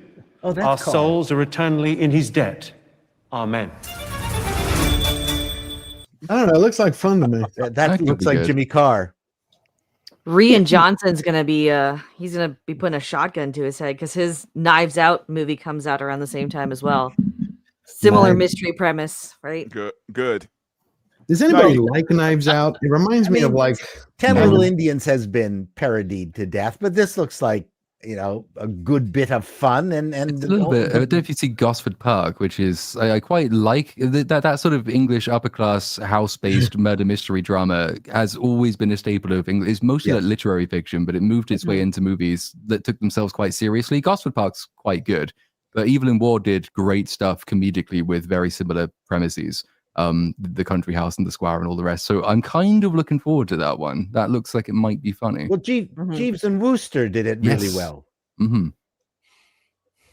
I mean, it's again Brits playing it straight, right? Yeah, it's a great tradition. Yep. And honestly, you know, Hollywood needs more comedies right now. Oh, you know, God, we I'm just there. really do. I am always there. We need more comedies. And according to Helen Andrews, it's the preponderance of women. Once you get a pool of women large enough, they poison the well. Yep. And you It's know a what? Very interesting thesis. I'll go a step further. I think we need more offensive comedies at that. You know, Sure, not just comedies. I think we need to, you know, push some envelopes. And you know what's funny, man, about comedy is like there's a way to be offensive and just be funny. You know what I mean? And have it be just a good comedy. Like if you think about like how the original Airplane, right? Yeah, you know, the scene with the two black guys was obviously racist, but it was funny as shit, right? Like, and honestly, amongst most black people, that's their favorite part of the movie are the two black dudes, right? So because it's true. You know, my father and uncles would talk like that all the time back in the day, and I had no idea what they were talking about. Like, so I mean, and it was funny because it's true, man. I think we need all kinds of comedies. People tend to concentrate on something that's offensive, but there's movies like Dave by Ivan Reitman, and you go back to Philadelphia Story and you know, 20. And I was doing the research. 20 to 25% of all movies every single year were comedies. Yeah, right. Those are the days. And to a certain degree, I think, you know, the 40-year-old virgin and the one where she put cum in her hair and all that stuff, I think to some degree actually ruined comedies because you can push the envelope to the point where it can't be pushed any farther. I'm a big fan of Dumb and Dumber. Don't get me wrong. I do love those kinds of movies, but you can't have only those. Oh, for sure. Absolutely. So it's everything. You want everything.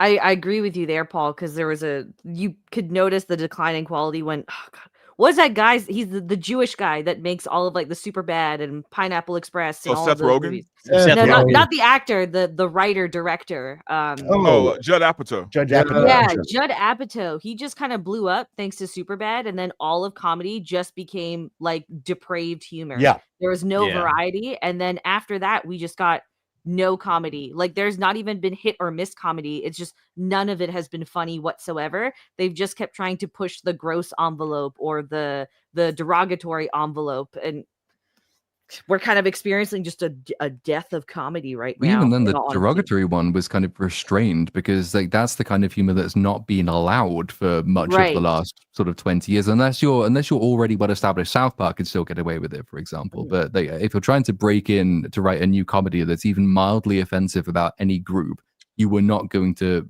get that accepted, and that of course limits the creative potential for comedy as a genre because you're ruling out one entire genre of comedy by doing that. You have to funnel people over to stuff which is very safe, and that tends to be slapstick, gross humor. And then we have loads of that, and it's not particularly funny, and it's been done and done and done, and then comedy goes away in total because you're not allowed to do the good stuff, and the bad stuff's become boring. So a liberalization of comedy writing rules would be good because they should be seen similarly to horror, right? Horror is really cheap to make, and you can get away with all kinds of shit in horror, and most horror movies are crap, but they don't cost anything, so you get loads of them. Comedy is also pretty cheap to make. And you can do loads of creative things if you're allowed to tell the jokes that are funny. If you're allowed to, that's the point. It's like I watch Ricky Gervais's comedies ever since Extras and The Office, and then he did one. Was it Afterlife? The one he just did a couple of years ago, where his wife passes away, and Afterlife. It's like, but you have to be able. The whole thing about humor, it seems to me like when comedy starts dying, it's like a barometer for where we are as a. Oh, I completely agree with you. I mean, and what we're missing is a John Hughes. Oh, God. So it's not Judd Apatow cannot, as far as I'm concerned, if he doesn't make another movie again, I'll be very happy. Yeah, it's the John Hughes, the Will Ferrell's in his prime. Yeah. National Lampoon. Who did the National Lampoon? The first one. Who was that writer? That would be was it Ramis? Harold Ramis? That was Harold Ramis. Yeah. And Groundhog Day. Just a freaking brilliant movie. So we're missing comedy auteurs. We if are. I can use that. I mean, the Farrelly brothers never stopped making comedy. They've been making comedies ever since, but I don't think people care about comedy like that. Like, for some reason, people stopped going to comedies and stopped going to comedy movies. I've always gone to comedies. I love them. I think The Naked Gun was, pretty solid this year. The remake. I want to see more of that come back. But I think it's just the appetite for comedy maybe is dwindled a little bit because, like I said, the Farrelly brothers have been making comedies since Dumb and Dumber. They haven't slowed down. They had a movie out last year. Yeah, but that decline isn't Ricky natural. Stenicki or whatever. But did anybody think it was funny? Did anybody go and watch it? I don't know. I don't think the decline was natural, man. I think that for the past 4 or 5 years, we've been told that comedy's offensive. Yeah, and if you look at like some of the biggest comedians outside of Dave Chappelle, I mean, a lot of them just kind of quit or took a hiatus because for the longest time they were being told that any joke they say is offending some group, right? Puts them on the cancel culture target. Yeah. Right. But the thing about comedy is, man, look, being offensive for the sake of being offensive is stupid. Like, it doesn't do anything, right? Comedy has to be smart, right? Yes. It has to be well written, right? I mean, it can't just be offensive because then it's just an insult. It's not really a joke. It's not funny. We were seeing that right now on X with these goofy girls who were dressed in blackface, for Halloween, and purely out of engagement, just for engagement, nothing else. There was nothing clever about what they did. There was nothing funny about what they did. They did it just for shock, right? That kind of shit doesn't do anything. That's not funny. Like, we're Stripes. We're Stripes or Caddyshack or. But that's Ivan Reitman. You will always get this individual or a couple that will generate 10 years worth of movies like Will Ferrell. What about Trading Places? Richard Pryor, the toy with Jackie Gleason. I mean, I love that. Yeah. Well, how much of that was Richard Pryor? How much of those movies was Eddie Murphy, lending their comedic talents to it? How much of it was that, and how much was it the writer? That's the question I have, because how many great comedians can you name right now that are on that same level of Eddie Murphy, Richard Pryor? No, they don't exist. Yeah, and I think that's part of it. It's like we need, I don't know if we need it or the world is just not generating it, but we have like a lack of comedians, people that are genuinely funny that can go out and deliver a stand-up. I'm sorry, except Paul Chato. All right. Yeah. Okay, so I'm just sitting right here, DA. Come on, man. Hey, we got Paul Chato, Dave Chappelle, Ricky Gervais. There you go. If I may, when's the last Dave Chappelle movie? He was in Undercover Brother, which was hilarious. Yeah. But how long ago was that? Was like 20 years, 25 years ago? There is we coming need out. those guys making movies again, and I just don't think we have the great stand-ups like we used to do, back in the 80s and the 90s. If I may, next year after you, Vex. Sorry. I just wanted to add in the because comedy's got all these restrictions over the last 10 years. I think the way that people look for and consume comedy has also changed as well. So like Vine was a huge thing almost 10 years ago that kind of changed the comedic landscape. Then it switched to TikTok. So people aren't really going for comedic shows or comedic movies anymore because you can find exactly what you're looking for on the Memes. internet.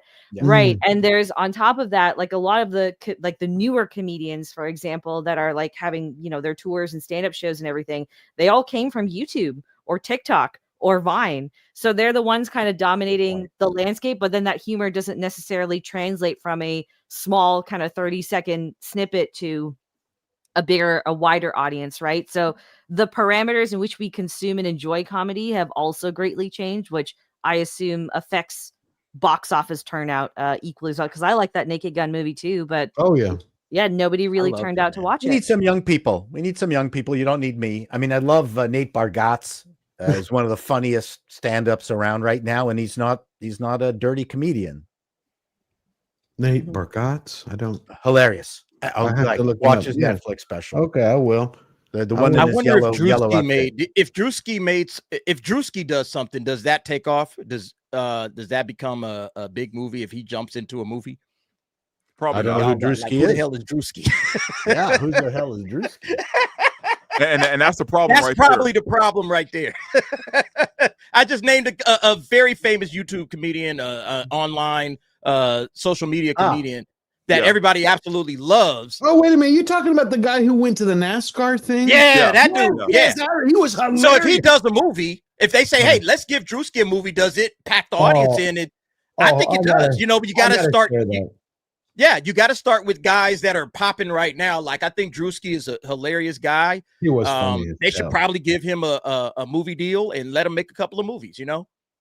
Actually, whether or not actually, you can craft a actually, story George, out of it, because it's one thing to be able to be funny in snippets, and it's one thing to be able to be funny in sketches and skits and things like that. And you can turn those sometimes into TV shows. The Fast Show in the UK was a 90s thing where most of the skits were only like 30 seconds long, and it was just like a reel of those over and over again. And that worked quite effectively. But like when you're making a comedy movie, then you have to sort of go beyond what's the funny one-liner, what's the kind of thing that would work in stand-up, and instead you have to say, how can those things best be fit into a fairly conventional often narrative, what that movie, the Jimmy Carr movie, looks like it's trying to do. You take an established storytelling form, you've got all your beats basically laid out for you because you're playing off of so many classic stories, and then you try and inject the comedy into that. I would look for, I mean, Matt Stone and Trey Parker have done comedic movies before, and would probably be the people I look for first, because Team America is excellent. Like, I wish they'd done more of those. The South Park movie is also excellent. They're doing one, I think it's releasing early next year. The premise is, I think it's a male university student enrolls in some kind of gender studies thing to meet a woman, starts dating her, and then realizes his ancestors owned her ancestors. Because it's it's kind of a slavery type comedy. And like, I'm looking forward to that because I know they can tell stories and make them funny in a way that some stand-ups can be really, really funny, but not necessarily good storytellers. Right. Like a lot of comedians- the. Oh, sorry. Go ahead. Sorry, go ahead, Bex. I was going to say that comedians can make you look forward to their next movie in the same way an auteur director can do it. So you would look forward to the next Marx Brothers movie. You would look forward to the next Carry On movie. They had a brand, right? Now the Carry On movies had a wildly, variable quality thing, but the next Peter Sellers movie, we're looking for not just movie stars, but we're looking for who's the next comedian, the person that makes you funny, that we want to see their next movie. Saturday Night Live used to be the place where these comedians were created. Yeah, and they're not generating those stars anymore. Because Who they're was the last activists. person? Because they're activists. I mean, where's your Belushi and Aykroyd and dead? But I know, not but Aykroyd. the new ones. I'm talking about the new ones. There's no one to fill the spot. Eddie Murphy. Everybody. Yeah. I mean, Well, Peter, what's his name, is not going to be a comedy star in the films. I don't think Peter, the guy used to have tattoos. Now he's gotten rid of them.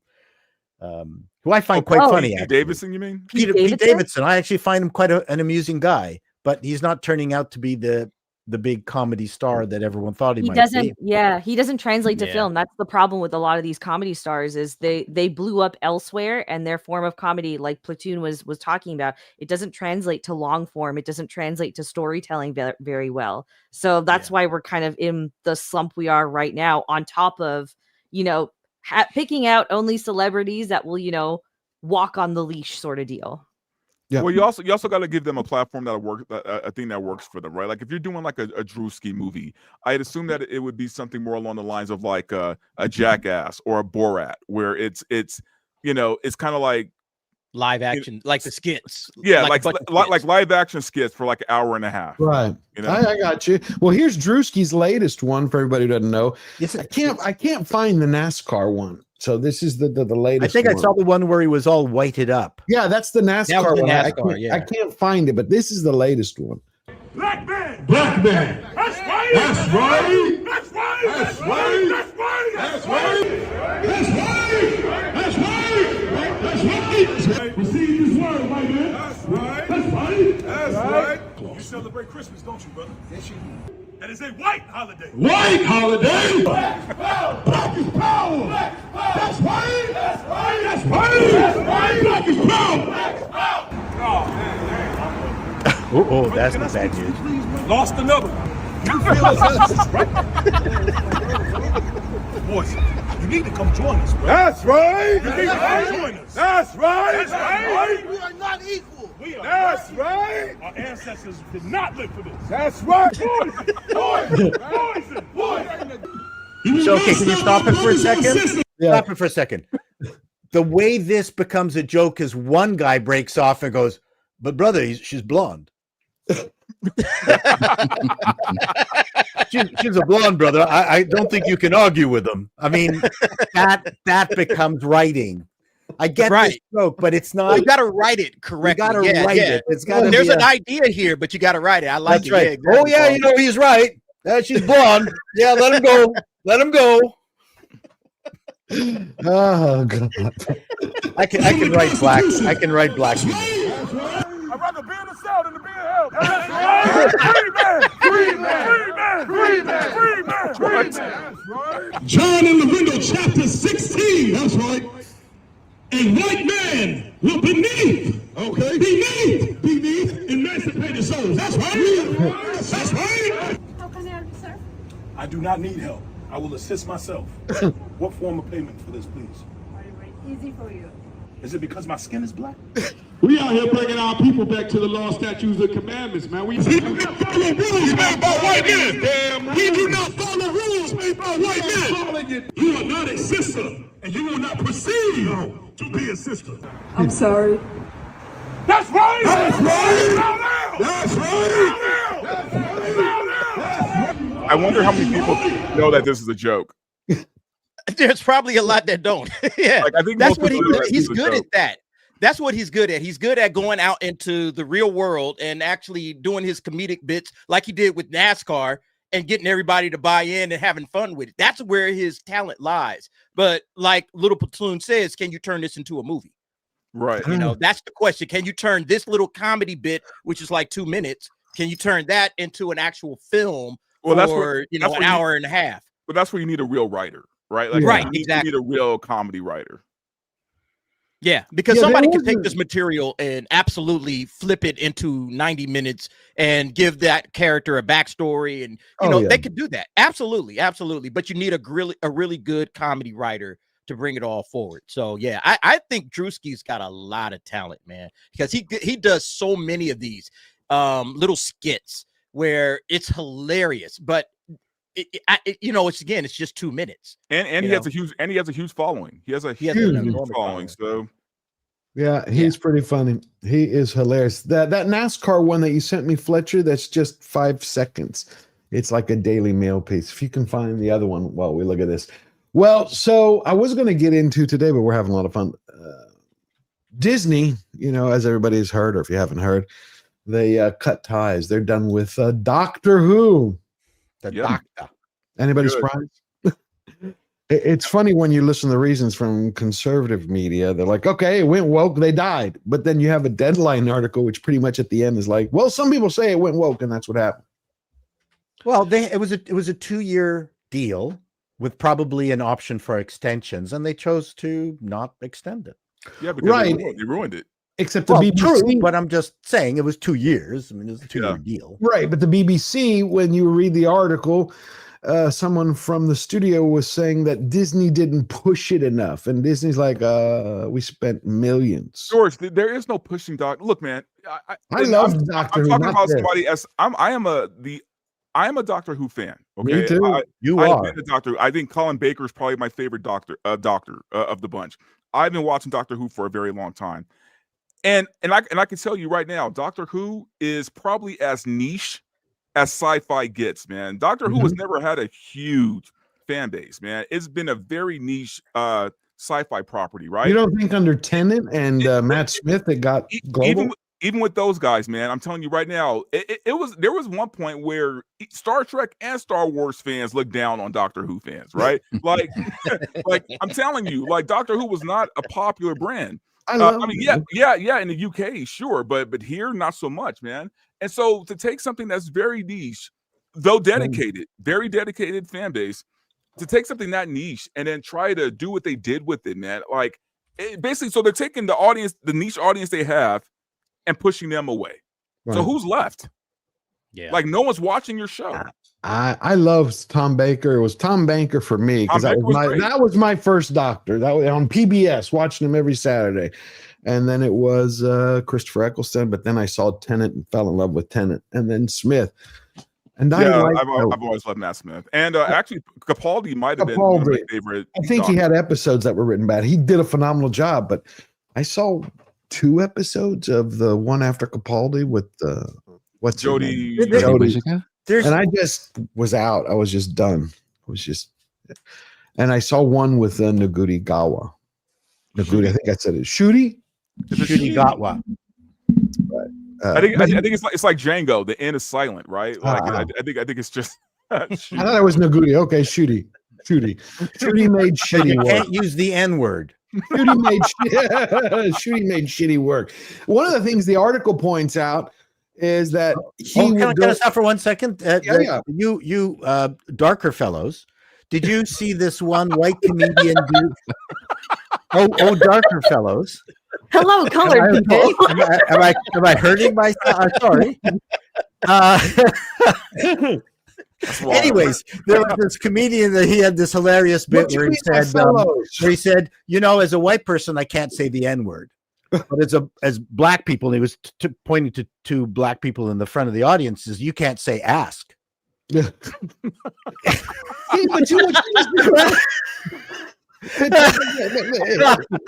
That's good. That's good. Wasn't that a great line? That's good. That was. That's the kind of comedy. That's pretty good. To me, the last good comedy was Tropic Thunder. Like what you just did, to me, it reminds me of this. Like Tropic Thunder. When are we going to get on? Like that is what we need. George, again, because look, comedy takes smart writers, man. You got to be smart to do comedy. You know, I know it's crazy. You can't be afraid. You got to be pretty intelligent to do good comedy, man. And not afraid. And unafraid, yeah. And not afraid. Yeah. I think people are too afraid. We were doing a live show where the Frantics was sold out, and the entire audience was white except for a black couple at the back. And I stopped the show, walked into the audience, separated them, and I said, first of all, having you at the back, that's a complete cliche. Why? Who put you here? And secondly, I think this is way too white. We need to even this out. So he took the girlfriend, put her on the other side of the audience, and I said, now it's much more mocha. Does everyone agree? We've mocha'd the audience. Thank you very much. So it's one of those things where I thought, okay, I'm in Richard's territory. Michael Richards said, did I just screw this up? The audience was howling, everybody was howling. And the thing is, nobody was offended. Right. No, of course, because it's comedy. That's the comedy. point. It's fun. Yeah, you're supposed to be having fun when you're going to a comedy show. And so when I go to a comedy show, man, I turn my head off. I say, hey, I'm just here to have a good time. I'm here to laugh at whatever's here. If you're funny, you're funny. Yeah. You know, that's it. I don't care if it's, slightly offensive. I'm not even worried about being offended at that point. What I'm worried about is, are you funny? Because there's a lot of people that are offensive and not funny. And that's a big problem, A lot of them. Well, and in the UK, part of the problem too is you've got a comedy club and you'll get 1 or 2 activists going to the owner and saying, no, I found that this individual is too right wing, or I didn't find them funny, and Little Platoon can attest to this, and then suddenly the venue shuts it down, and they're not allowed to perform anymore because they're afraid for their business. We have a duty to represent all members of our community, and because two ugly people have decided that like they're offended, none of the community gets to watch the comedy. Sorry. But why doesn't the owner tell them to fuck off? They should if they had guts. That would be nice. There's been the climate of fear. I think that a load of these people just believe when an activist gets in front of them and says, I'm very offended and I speak for the LGBTQ queers of color, whatever the fuck it is. Therefore, they must do that. And to properly represent, the nice, tolerant, open-minded diversity that all nice, decent people have to uphold. They think, well, yeah, okay, we'll ban it then. They think it's the right, sensible thing to do because they're fucking cowards, really. Right.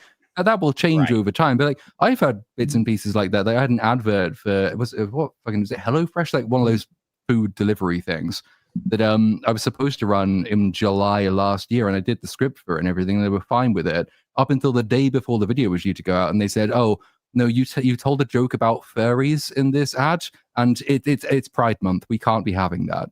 I was like, so wait a minute. You're telling me, you probably straight media person are telling me, who's technically part of the alphabet community, that because furries are basically me, I'm not allowed to tell jokes about furries. That's offensive. So fuck you. Fuck furries too.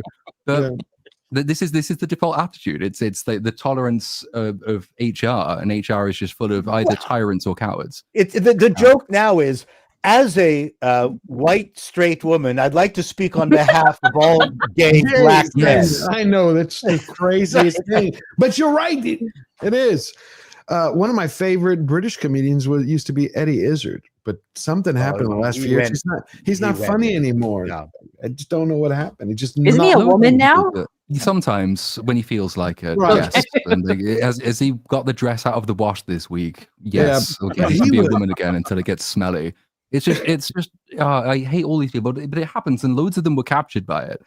There was like one of the first things that exposed me to YouTube when I was a kid is like a Yu-Gi-Oh! Abridged series, which was really, really funny. And it's just like very short. One guy doing it, just redoing old Yu-Gi-Oh! Episodes and turning them into a comedy. There's some really funny stuff in there. But at some point around like 2016, 17, the creator went the way of so many of these creators, and now every single video, which is still up by the way, just has a disclaimer in the description box saying the jokes in this no longer represent the kind of person I want myself to be. I object. I refuse any association with my older work while I'm still getting paid for it. So I'm a better person now. I say, no, you're not. You're just boring. And I think he still makes them every now and then. They're not funny anymore because he became captured by presumably a bunch of friends and family members and the general social milieu, which has this huge social pressure toward conformity and conformity against comedy, because the best comedy tends to be nonconformist. It makes so many funny people unfunny when they think that to be decent and posh and polite and accepted, they have to ditch whatever it was that made them good. So why do you think Eddie Izzard changed? Just became activist? Same reason, I think. Mixes with loads of actors, likes trying to get Hollywood roles, spends lots of time in LA and San Francisco, and all his very upper class, like San Francisco friends, all say that certain types of humor are wrong and hateful. Gotcha. And so to stay in the in group, he sacrifices any genius he once had. Yeah, but most British musicians are afraid of getting a call from Roger Waters, so they're all anti-Israel.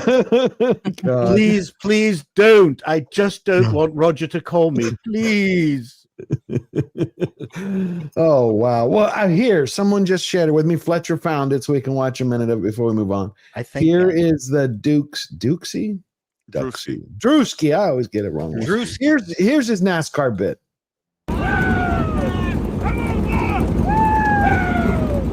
Great outfit. Here's the love. Here's the honor. If you can't come in her, come on her. Yeah! What?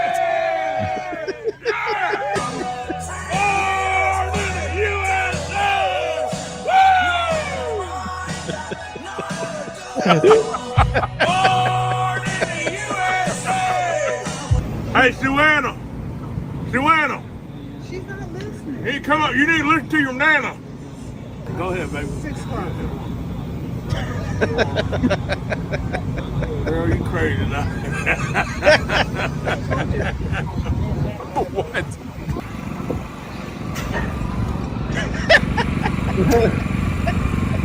This was the scary part. I saw.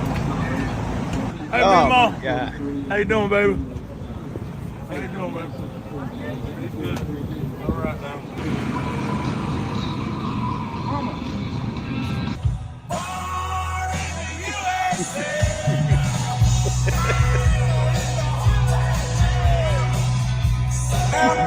Hey, you lost, boss?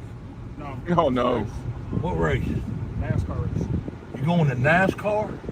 Yes, sir. A little bit. You ain't lost, is you? No, you have to go to the race, sir. Sure about that? Yes, sir. Wait, this is the black guy? Yeah. This is Drewski and doing whiteface. Yeah. It's like Eddie I Murphy. believe it. Oh my god. It's kind of like Eddie Murphy and Coming to America. It's really great. This is the same guy from the previous one. Yep. Yeah, Oh I love him, man. I think he's funny. That's Yeah. crazy. Oh wait, there's a better part. It's just If liquor don't kill us, pussy must. The makeup is so good. But really,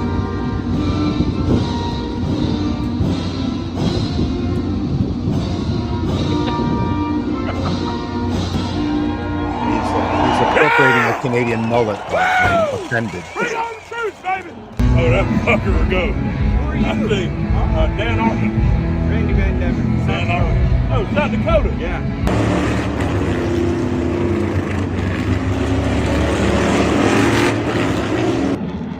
Damn right. Proud to be American.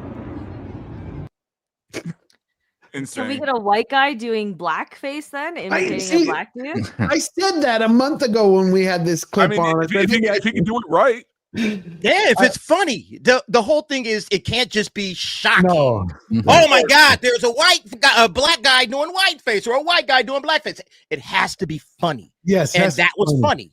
Yeah, It that does. was funny. So, okay, you did it for a purpose, not just to be shocking, No, not no, just yeah. to be extreme, but to be hilarious and funny, just like Robert Downey Jr. in Tropic Thunder. You We know? should do that, Paul. We should do that. You and Yeah, I. Come on. I'm ready. I'm gonna fly to Colorado. Paul and I will write a script. Yeah, do it. I'm gonna meet Dante. That's Let's do it. We're gonna the do the part whole where he talks with the black guy. I saw an extended version of it. Oh, I haven't. And as a comedian, I was very uncomfortable with it in the sense that there was really nothing funny that he was doing. It's just that black guy is going to go, God damn, that's a racist white guy. There was no you know what? You can make that funny. You can who's the lead singer from the Supremes? Diana Ross. Diana Ross. I mean, if he said, "Hey, you listen to Diana Ross music," see, That's that it. would be That's it.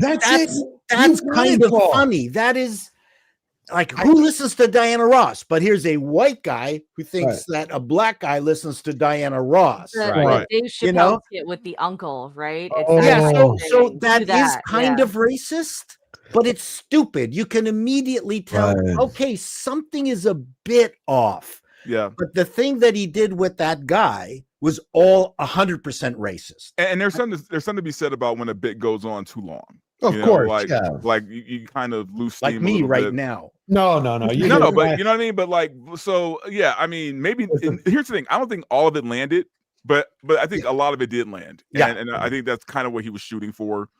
Timing is everything. Yeah, the But timing's imagine, everything. but imagine if we did Dante. Imagine if we did like Disney. We race swap. You go whiteface, I go blackface.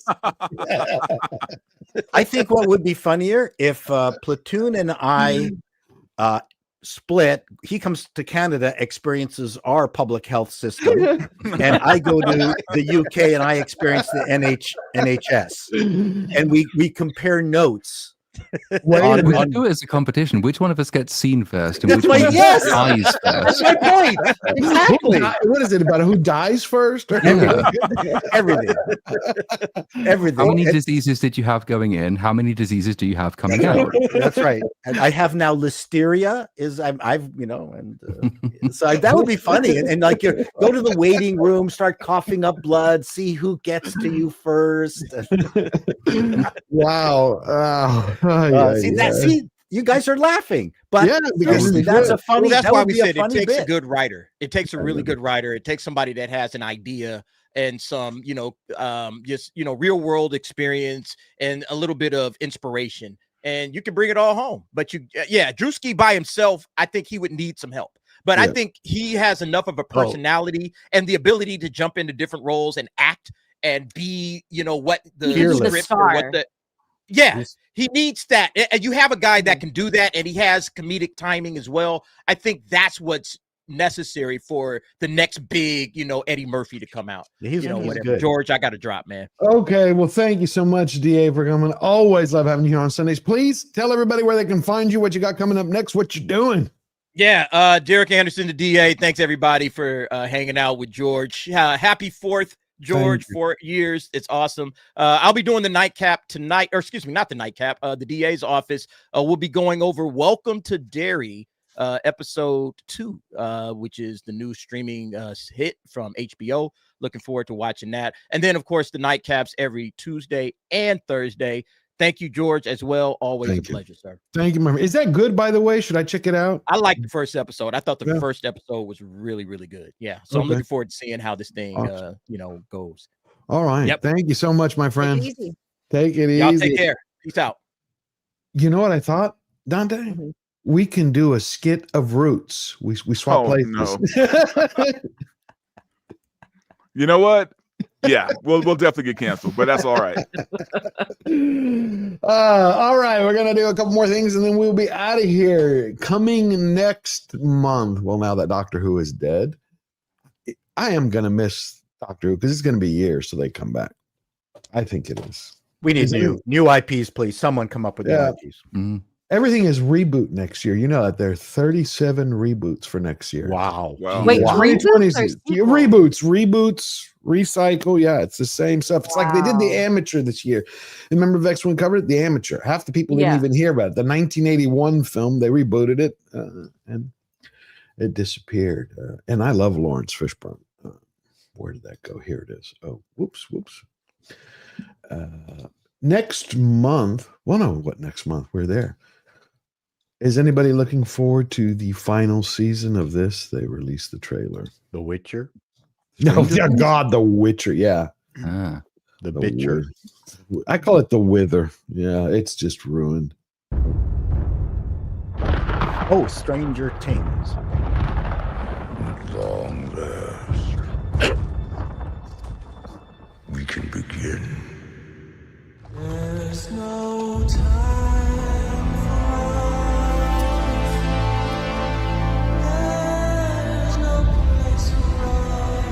What is he, 30 years old now? These kids are they're grown-ass adults, dude.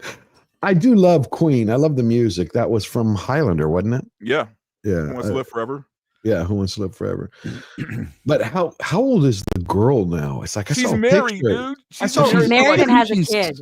She's in her early 20s, but she does look 30, much older than that. Yeah. Because I thought she was 30, and I'm like, did I mistake her age? I mean, 22 now, and she just adopted a baby with her husband earlier this year. Oh, okay. Okay. Did not know that. Yeah, they do not look like high school seniors about to graduate. We're really starting to lose it. Being stuck in here, no end in sight. Maybe tonight is our break. We find Vecna. We end this once and for all. Together.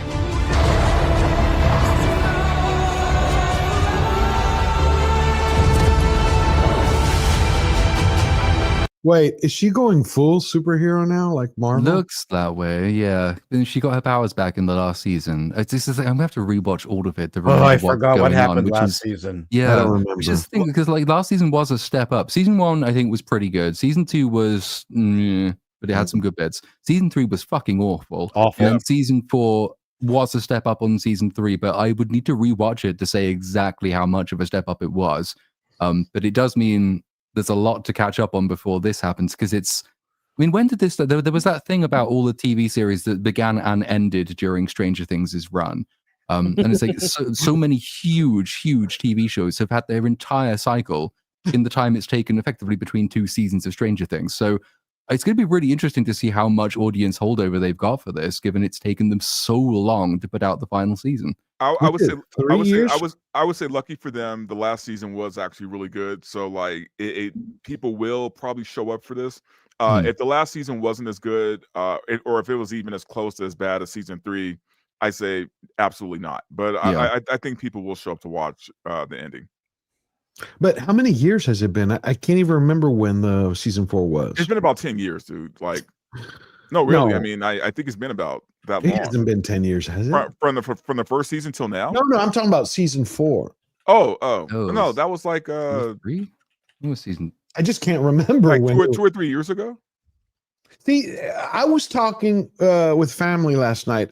We put on what is it called? Silent Witness, I think it's called. It's from the BBC. That is a show, yeah. That's like season 25 or something. Well, it comes out like pretty much like 9 months, but there was something else we saw. I'm going to tell you in a second, but it's been 2 years, and they're like, how the hell are you supposed to remember? I remember when by the time a show was done, it'd be 3 months later and you had it back. It was right there. Well, that's a TV season. Yeah, the Brits would separate 6-episode shows by a good chunk sometimes. Yeah, but it's horrible because you forget about the entire damn show. So just so you know, I asked ChatGPT.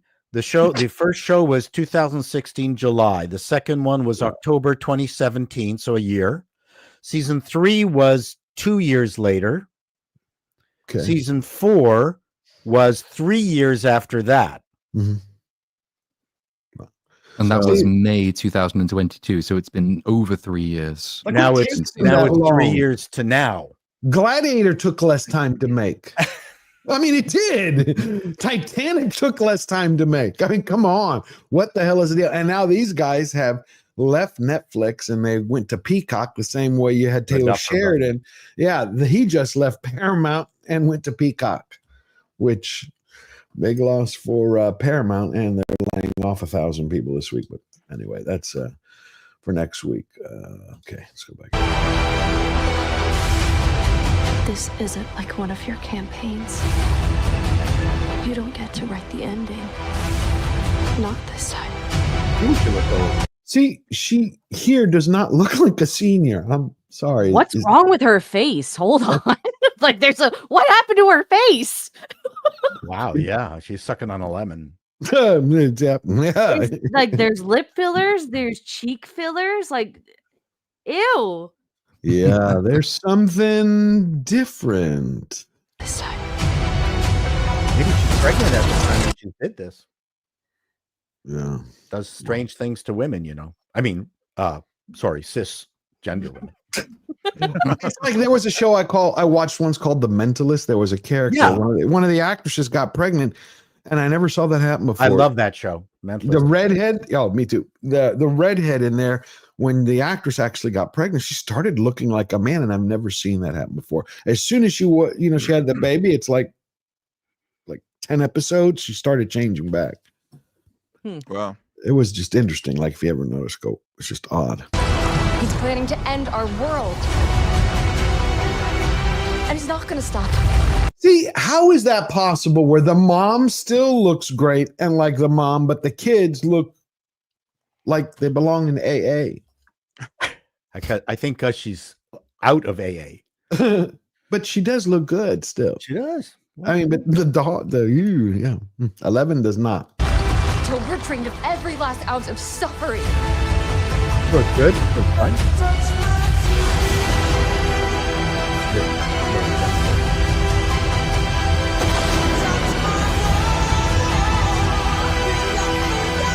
Where's the sheriff? What?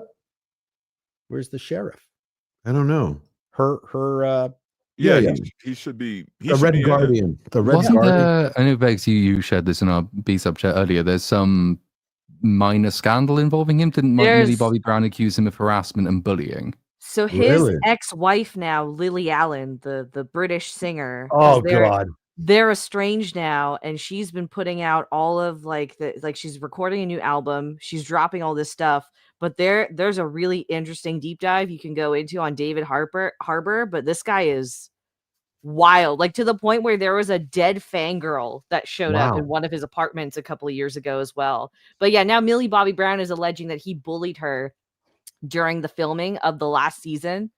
I don't know how accurate it is because like Daily Mail is the only source I could find, and they didn't have any actual sources to it. But yeah, I don't know if maybe they cut David Harbour a little bit loose given all the stuff floating around him. Wow. So the Red Guardian is no more. Or they're just purposely leaving him out of the That promotion. too, yeah. Okay. Wow, strange. Lily Allen is nuts. Sorry. Lily Allen is nuts. She's certified insane. Oh yeah. So it's no surprise that she settled for someone who's clearly also mentally unwell. I don't know anything about her. Well, then let's go to our British correspondent to talk about Lily Allen, Little Platoon. Yes, I probably know Platoon. less about Lily Allen than anybody else on the panel. George, like if you wanted to, you could do a deep dive video on just Lily Allen and David Harbour's relationship and everything that's come out of it. Damn. I got to look at that then. Lily Allen, come on down. All right. We will do that. I'm very disappointed in your gossip acumen right now, Platoon. I avoid it like the plague, especially when it concerns talentless pop stars. Good point. Good point. Oh.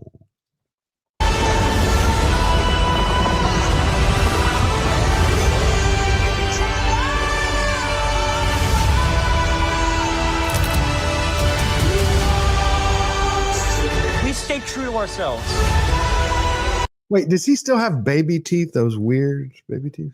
He's got that because he actually has in real life. Is it cranial? Oh, I didn't know that. I thought it was the character. No, the reason the character has it is because he has it in real life. So he figured it would be interesting to add to the character. So I don't know what it affects it has on people who reach his advanced age, but I'm sure it has some. Now I feel bad. Yep, he was losing his teeth. He might be wearing dentures. No. Wow. You know what the problem with me with this trailers? I love the music so much. I get hyped and I'm like, well, that doesn't translate always to the show. Stay true to our friends. Do it. No matter the cost. Wait, who was that? Who's Who? that? Oh, I have no idea. Probably a new character. Okay. Russian, maybe? Weird. Wait, who the hell was that? Who's Which one? That one. The He looks guy like that, he's yeah. the fat one. Yeah. He looks like he's made of CGI. He doesn't actually look real. No, Yeah, these are all new characters or extras. Yeah, it doesn't. I guarantee you, non-binary. Oh God. Looks like the figure from Ghostbusters. You know, like- Pillsbury Doughboy. Yeah, the Pillsbury Doughboy, but fake. It The kind of Pillsbury looks Doughboy like looked better. it kind of looks like what is that fat actress's name? Who the one that shat in the sink in Bridesmaids? Oh, Melissa McCarthy. Yeah, it Oh. looks like Melissa McCarthy. I thought you were about to say Amber Heard. Well, Amber Heard still at least got a good figure. Looks like I'll give her credit where credit is due. Wow.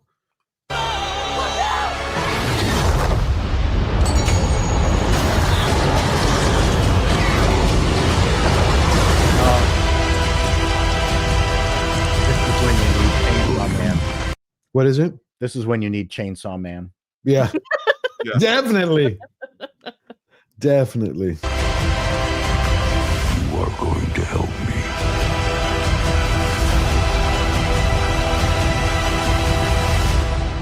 One last time. I I'm on Jeopardy and I need to practice. He looks like he's ready to have a family, not get out of high school. Damn. I think that's the gay one, right? Yeah. I don't remember which one. I remember who was the one from Fantastic Foreskins that was flame guy. Torch. Yeah, he was in the last season, but he died. His character died. Oh, he died. I don't remember him dying. The D&D, the dungeon master. Eddie. Yeah, Eddie. Wow. Okay. So that's that, and then we also had. Here is the final trailer for Frankenstein. Sounds similar, no? It sounds like the exact same music. from the Loads of Stranger trailer Things. music does this. The trailer music is so it just all blends into one for me at this point. Oh gosh. Good point, Platoon. Wow. All the trailers are loud. It's what? All the trailers are loud. You know, I've noticed in the last year that no one rides their music anymore in television shows. It's like the dialogue is really low, and then the action and the music are just way off the charts. I'm constantly adjusting the volume. Wow. Yep. I wonder if they're going to stop at the book. Like, it's just going to be the book, and that's it. I'm looking forward to watching it when it Yeah. it's Netflix next week, though. It's only playing in one theater near me, and I'm not willing to drive to Toronto to watch the movie. Wow. It looks. I'm pretty excited for it. Anybody else excited for it? I've heard nothing but good things about it. So That's good. That's good. And then Running Man. So we got this Running Man. Like, what big movies do we have left this year? Running Man, I'm not looking forward to. You're not. We have Predator this coming week, Predator Badlands. We have Avatar, Fire and Ash in December. Avatar, Fire and Ash. Oh, I don't know. Zootopia 2 is coming out in November. yeah, there's not a lot, man. Oh yeah, Avatar. That's like the biggest one. I That's think. the big one, yeah. Which isn't that even? I hate all the Avatar movies, so I don't care. I don't know how they succeeded. I understand the first one. I really didn't. I've only seen the first one, and I wasn't impressed with that. So Agreed, yeah. I'm in the same boat. I have a daughter at the specific age, and we bought it, and we've seen it 10 times together. You liked it that much? Yeah. I mean, when you through the eyes of my daughter. Sure. Well, that's different. But you not her. You did you like it as a film? It was a nice update to Pocahontas. I enjoyed it, but I'm a 3D. I'm a 3D nut. I always thought it was more Dances with Wolves in space. No, it's Pocahontas. Beat for beat. Okay. Interesting. And then we have a new clip from Predator Badlands, which, let me remind everybody, Rotten Tomatoes places above Predator. Get the hell out of here. I mean, you don't remember that? Last week we went through this. To be fair, Rotten Tomatoes is not a trustworthy ranking source whatsoever because they don't actually rank ratings of the film. It's just how many people voted above this certain thing to give you this score. So I'm not going to take that seriously whatsoever. But I will say some of the early reviews are out. Right. It's described as like the best buddy comedy. It's got a great lot of like unintentional humor. But every single review that I've read so far all says that if you're a fan of the original series, you're going to be left disappointed. Really? Every single one. Yeah. Okay. Damn. Well, here it is. I just had to pull it up from last week because we must have done it before Dante got here. This is what Rotten Tomatoes site, I guess, what everybody voted for. It says number 1 out of all the Predator movies is Killer of Killers. Number 2 is Prey. And the original is number 3. How is that only on 65? Even with Rotten Tomatoes being bullshit, how is that only on 65%? With Prey's on crazy. 90, whatever, 93? I have no idea. That's insane. I think nothing beats the first one. I mean, No. But somehow Prey beats it, and so does Killer of Killers. Oh, wow. It's very rarely does anything ever beat the original, man. I mean, No. that's insane. Agreed, I think the only thing that comes close for me is Aliens. I think That would- Aliens was maybe a little bit better than Ridley Scott's Alien, but but not by much. Yeah, I agree with you. Well, here's the clip from Predator Badlands. Yeah. Badlands. I almost forgot. I don't even know what the hell this is I'm looking at. She's being repaired. No. Is she the one fighting the Predator? No. So No. she's the android thing that will be on his back for virtually the entire movie, judging by the trailers. Gotcha.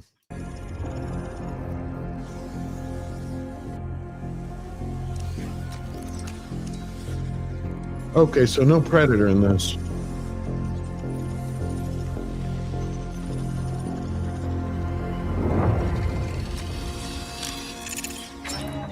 How does that work? How does the thing say new life form detected and then already know its name? That's what I was asking, because Yautja hasn't ever been used in the films before. That's strictly a comic thing. So is Dan Trachtenberg going to explain how that got in there or why that nomenclature exists in the universe now? You might be asking for too much. I know I am asking for way too much. Like, this is a guy that has based every single entry in this franchise now off of a single scene from Predator 2. So you're right. I am asking for too much. Wait, Vex, who is Yautja? Yautja is what you call the Predators. That's what their name is. I didn't know that. Yeah, they're called Yautja. That's their Jewish name. Is that before circumcision? Before the British? Yes, before the it's a very nasty circumcision. Isn't it the noise you make during a circumcision? Yautja. Yes. That's what the rabbi, the Moyle says as he brings down his saber, his glowing saber. Yautja! Yautja. I thought Yautja was Hello, this Tessa. girl. Oh, it's Tessa. The company is not pleased. Continued failure will result in your decommission. Of course, it's a British voice. Where's Thea? Who's Thea? Ah. The Yautja has Thea. Magra Thea. The hunt begins. You know, I think Predator could have been such an incredible series. Well, yes and no. I feel like there's a lifespan to any franchise. I think we've outgrown it. I think we're done with it.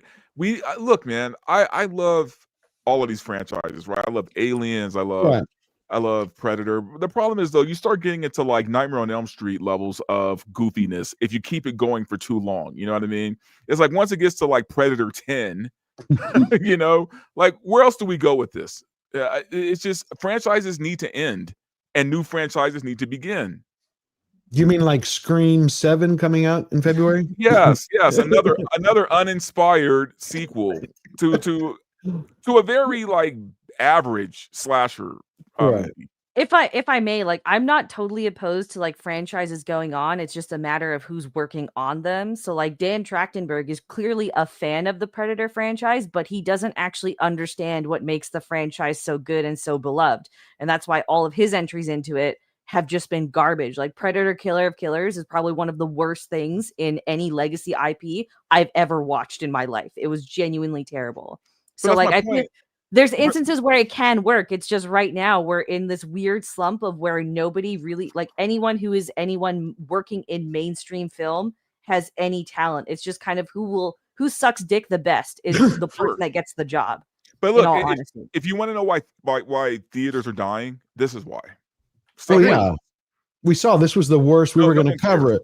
We were going to cover it, but we'll go into it next week because we're just having too much fun. This was the worst box office since 1997. I was reading the Hollywood Reporter. I'm not surprised. I'm not surprised. What really was like the big thing this year? Tron Ares sank it. Fantastic. Tron, imagine if your biggest thing in the year is Tron, you're already in trouble. Yeah, no. I mean, if we're being honest here, what was it? Fantastic Four? Was it Superman? No, it was Dragon Hunter or Slayer. Demon, yes, the two anime ones, the Demon Hunter, K-pop Demon Hunters, and the Demon Slayer thing were massively successful to the point where I'm going to go and check them out because I want to know what all the hype is about. Right. And then you had Minecraft was this year, I think. It was very successful and Lilo completely that's awful. right. We had Minecraft and we had Lilo and Stitch. So Lilo and Stitch and Minecraft were the two biggest films. Yeah. Oh, by the way, did you hear, Platoon, that Warner Brothers submitted Jack Black and Jason Momoa for an Oscar for their roles in Minecraft? What? Good luck. No, they did. Warner Brothers submitted it. Best Why not? actor for Jack Black. Might as well give Aquafina one. Dude, you know what? I actually liked Minecraft movie. The Minecraft did movie. too. I thought it was fun. It was I fun. know, but you think he deserves an Oscar? Absolutely not. Okay, and Jason Momoa for supporting actor? No. Absolutely not. He was funny, but no. But there's nothing wrong with throwing their names into the hat. I mean, who cares? Doesn't it make it? I was gonna say, like, aren't the there a bunch of movies and actors that are just thrown into the pool every year that are pretty Sure. ridiculous? Like, I think was it Halle Bailey was thrown in the pool in 2023 for her role in Little Mermaid. I remember I didn't that know that. being a thing. Yeah, so anyone can submit is the thing. So it's not surprising that Minecraft would try and get that dub. I wonder I think it's pretty funny. I wonder if Zegler's name got thrown in for Snow White. Rachel Zegler. You know what? Probably not, but you know what she will get is probably a couple of Razzies. Oh, a couple is generous. Yeah. If gloves don't fit, you must submit. All right, it's been a great show. Here's the last video, and we're out of here. I thought this was interesting because we just saw a robot on the screen, and I remembered it. I loved Companion. I really enjoyed yeah. Companion Great as film. well. Great film. Oh, you know, Jennifer Lawrence gave an interview the other day, and she said the DiCaprio film, was it One Last Battle? One battle after another. One battle after another. She said it's the greatest film she's ever seen, a masterpiece. I've heard good things about it, to be honest with you. I haven't seen it. It's the Antifa movie, isn't it, basically? Yeah, but I've heard it's more. There's more to it than what people are saying. So I haven't seen it yet. I do want to see it. If you watch it, tell me, because I just don't want to just throw my money out. And then Marvel announced, World of Real was covering that Secret Wars. We'll have a script when it starts shooting, and the 2-part film, they're going to put everything into it. Each one is going to be over $500 million.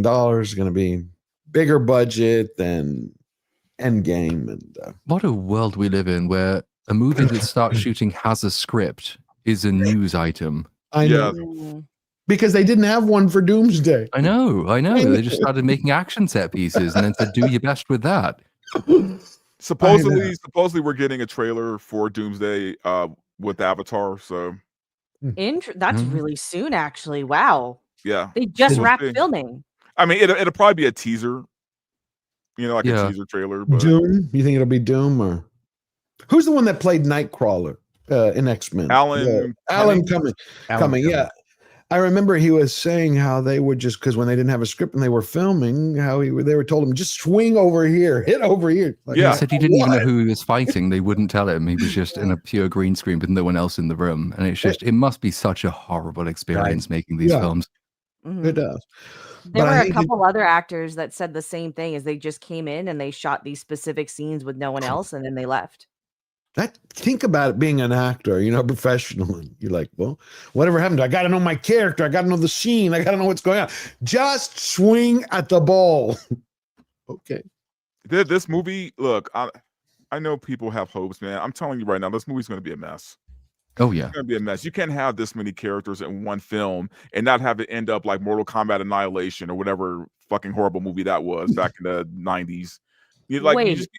People have hope for this? Oh, yeah. People are excited. Who has hope for it? You mean Marvel? I see people all the time talking about this, that they're excited about it. They're excited about Robert Downey Jr. being Dr. Doom. They're excited about all the cameos. I'm like, well, that's all you're going to get. So I guess, what are there? 62 cameos or something now? It's something insanely ridiculous. Yeah. I'm wondering if the hype is more because of, like, a lot of people did like Deadpool and Wolverine. I didn't like Deadpool and Wolverine. It was just member berry bait to me, in all honesty. That's what this is going to be. I'm wondering if, because people enjoyed that so much and the formula there, they're expecting more of the same here with even more jangling keychains. Well, remember, he's supposed to have the Wolverines, so Wolverine is supposed to be in it because everybody loved it. You're going to have all the Fox X-Men. You're going to have a bunch of other, randos. Yeah. Wesley Snipes hinted that someone may, hinted Blade may be in it, or 2 Blades. Dude, everybody's going to be in this movie. Fucking Gary Oldman's going to be in this fucking movie. It's like, it's Dracula armor. That's how he's good. Just why? Because why not? Why not? I will tell you, I have been enjoying one of my favorite series that I watch every year is Slow Horses. If you haven't checked it out, I love Gary Oldman, one of my favorite actors of all time. So it's a great one. Yeah, and Blade, they're putting in 5 blades, and they're calling it Gillette. I love it. I love it. I'm here till Thursday. Enjoy the roast beef. Beautiful. Tip your wait staff. Exactly. Since we're talking about robots, this is perfect. This week, the first robot was released for your home is $20,000. You can go to their website and put $200 down. Damn, I sound like I'm running a commercial for them. It was just interesting. It was just interesting. They beat Musk to it. Not quite. They said that this was actually controlled through telemetry remotely by a human. Yes. No. Musk's was this. No, this one. Okay. Too. Because you can go to their website and actually. Yeah, that's okay. Okay. I thought the reveal was because they showed some big impressive premiere type trailer thing, but then it turned out that was being controlled from by remote control or something like that. I thought. I mean, I didn't look too closely into it. No, it's okay. So you're putting down money for what they're going to release. Yes. Okay. Cool. I'm glad to know that. It's gonna be great. I want it to sit in my chair for 14 hours a day, like I do, and just put stupid. Like, find this funny face for 2 seconds. Okay, now find this funny face from this other movie for 2 seconds, and just see how long it takes it to collapse. It'll be fun. So I think what I read is that the first model lasts only 4 hours, 4 or 5 hours. I think it was. Oh, if I could. My wife would be thrilled. Well, now you got someone to do your job, so she doesn't have to leave you while you do YouTube. Hey, Neo, go. I have to take Viagra just to masturbate. Oh my God. You're a grower, not a shower. I get it. It can water your plants, fold your laundry, and even dance with you after dinner. Meet Neo, a 5'6" humanoid robot that just changed what it means to have help at home. Did he say For the dance first with time you? ever. Yes, but question is, will it be haram? Just Everything has to be now. I'm afraid. I love that there's a black one. That just that tickles me so much. You know, there was a BBC series that I saw once called, I think it was Skins or Humans. His broom handle's a little bigger than the others. They'll have detachable components. Where's the female one? That's right. Damn it. An AI-powered humanoid robot is officially up for sale, or rather pre-sale. Neo is built by 1X Technologies and has gone live for pre-orders, starting at $20,000, or $499 a month for those who'd rather subscribe to a robot roommate.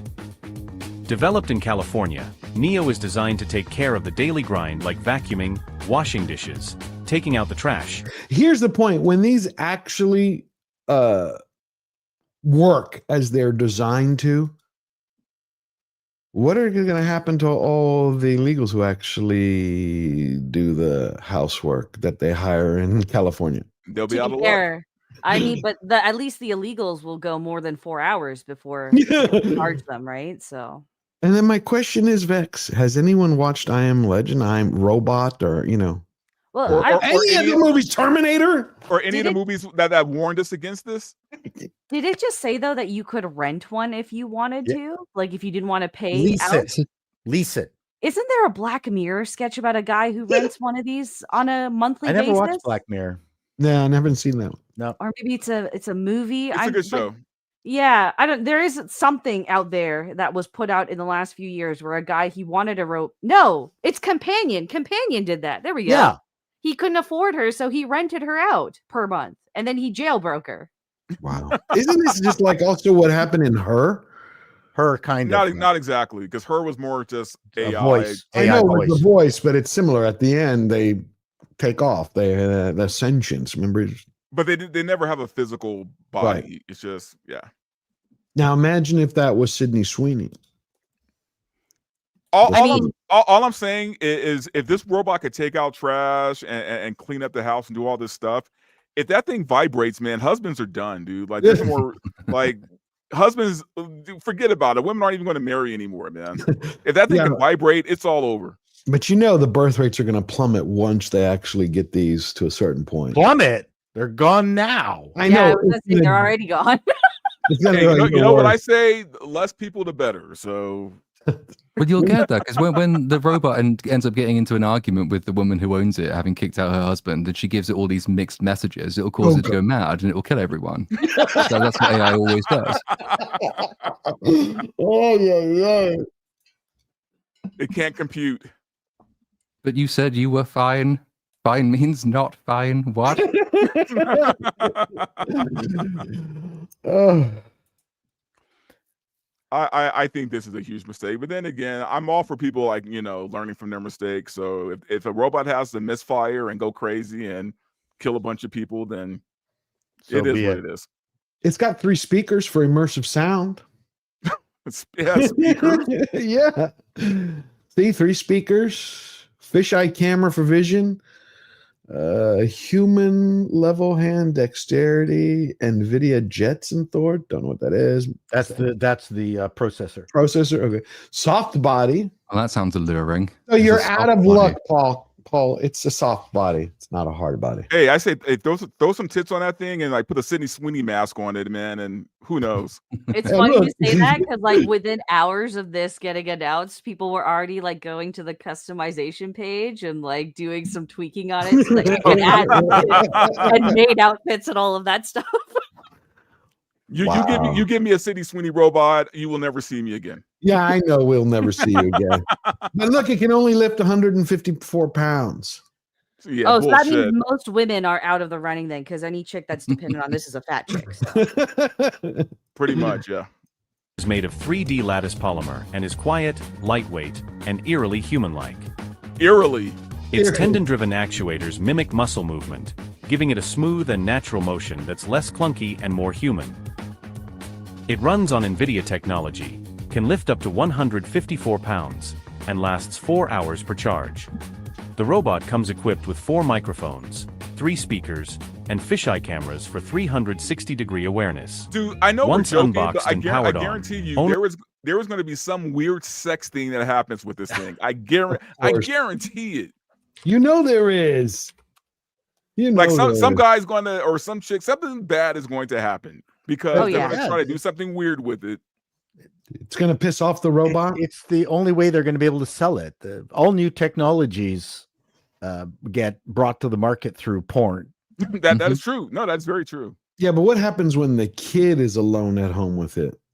Oh, dude. Oh, then you get Alien Earth. Like that's like you get V. Yeah. Oh my god. All I'm saying is this movie is writing itself right now. So I know, but we have those movies. We've watched them. We're not supposed to be repeating the mistakes of our science fiction. People will just do really mean things to it, and I'll end up feeling really sorry for the robot and hating humans more. It's like always whenever you see them, they test out the robot's bipedal motion by trying to kick it over, and I just think that's just mean. You're being mean. Stop bullying the poor. It does nothing to deserve this. It's that bit in Hitchhiker's Guide when the Bird Planet people get rid of all the serious cybernetic robots, and I end up feeling really sorry for the robots. So, well, then why did you build all of us? But in every case, the robots get together and then attack humans. There's this terrific Stanislaw Lem science fiction book. I love Stanislaw Lem, where 2 washing machine manufacturers are competing with each other to the point where each one gets more and more modern, and then they add sentience to the washing machines. And then the washing machines from the 2 different competing companies get together and kill all the humans. Wow. Now they're up to wash. Unbelievable. It's a great story. It's a great short story. Read it. What is that called again, Paul? I can't remember, but if you look up Stanislaw Lem, washing machine short story, you'll find it. It's in his compendium book of short stories. I want to read that. Oh, it's great. Stanislaw Lem is just a wonderful Polish science fiction writer. The washing machine tragedy? Yes. Okay. He wrote Solaris, and he wrote. Okay. Stanislaw Lem. Cool. Platoon, you know what people are also going to do? They're going to make videos shooting it. Like, we're going to shoot the robot today. We're going to light it on fire. Oh, heaven help us if it comes up with its own YouTube channel and competes with us. All righty, let's go through these super chats and then we're out of here. John Kokoza for $5. Dante nailed it. I speak with Dems who also don't like Newsom and what's happening. Then they support Prop 50 because they want to get Trump. Yeah, John. Yeah, they want to stick it to Trump. That's all. That's the same reason half the people are voting for a commie this week in Big Apple. Thank you, John. It does drive people mad. The last Canadian election was just staggering to watch when you see the polls split and you had Pierre, what's his name, the French guy, who was running ahead. That's the one.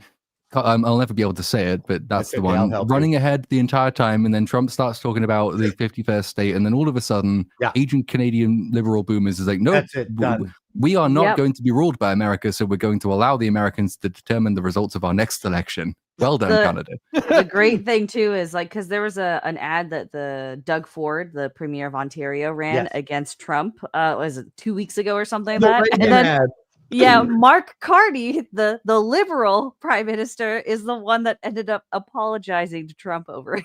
So it's hilarious. And Trump said, "I do not accept your apology." It's just nuts. But did they realize they screwed themselves with the election? Oh, I don't want to get into it.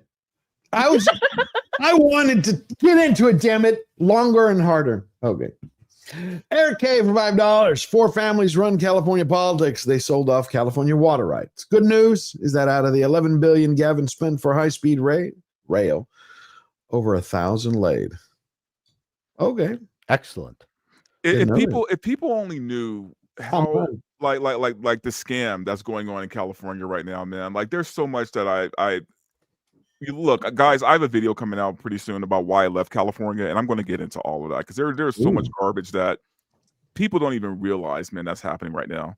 Well, there's a lot of money getting pocketed by people, and it's going to keep happening because Californians are stupid enough to keep voting for it. So, well, I mean, based on this, Gavin should have an OnlyFans account because he's laid 1,000.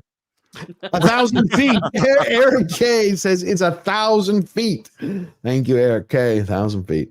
I mean, you don't even want to know what's happening right now with the people whose houses burned down in the fire. I've been reading. We got to talk about it. You know, the friend I was telling you about who bought the Tesla after, he left Texas and he works there in ADR. His wife, I want to bring her on the show. She wrote an article which ended up going into Red State. She's been tracking the money that was raised for the Palisades victims. 95% of it, if you go read it, just go to Red State, or you will find out that all that money ended up going to charities and foundations, which were actually funding for like election get out the vote for activist organizations. Yeah. Oh yeah. So Democrats. And there's a lot more garbage than that happening. So I mean, California is in a bad place, and yeah. And do you know that they're not going to allow? They're going to do. We talked about that actually. What was it? They're not allowing people to rebuild there. They're going to build. No, they're not allowing because homes. Because what they're doing is they're making it so that even if you had the money to rebuild, they're putting so many restrictions on what you can do to rebuild your house that most people are like, this isn't even worth it. I'm just going to move to Orange County. It's pretty messed up. It's pretty messed up. It's like by design in a way. Yeah, and they're allowing foreign buyers to come in there and buy up the land. So there's a lot of weird stuff happening. Yeah, it's and they're confusing the Palisades with Palestine, and that's well, that's a whole nother topic. But yes, Jose Taco, member for 18 months. Are any of you excited for Running Man? Looks fun. I like Glenn Powell. He's it looks cool. Dull though. This movie looks. I don't know how it's going to do. I'm probably going to be comparing it to the original, or at least to the Arnold Schwarzenegger version, which probably isn't the best thing to do considering that one was kind of fantastical and crazy and weird and very far from the book, where I guess this movie's closer to the book that Stephen King wrote. So what was the name of the guy who was the announcer there? The one from Price. Richard Dawson. Richard Dawson. He was great. Yeah.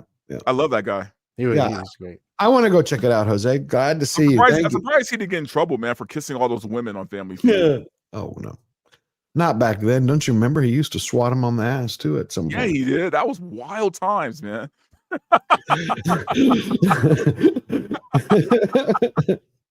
Oliver Lavery for come on. Today we have Kim Kardashian and her damn pubic thong, and then her sister with the vagina lollipop. That's right. I did a video on that. That was pretty funny. Okay, you know what? I'm sorry. I have questions. I have questions. Look. Since we only have one lady on the panel here, look, the lollipop. I'm not even going to get into. I don't get the bush G-string. Like, is that something women would actually wear?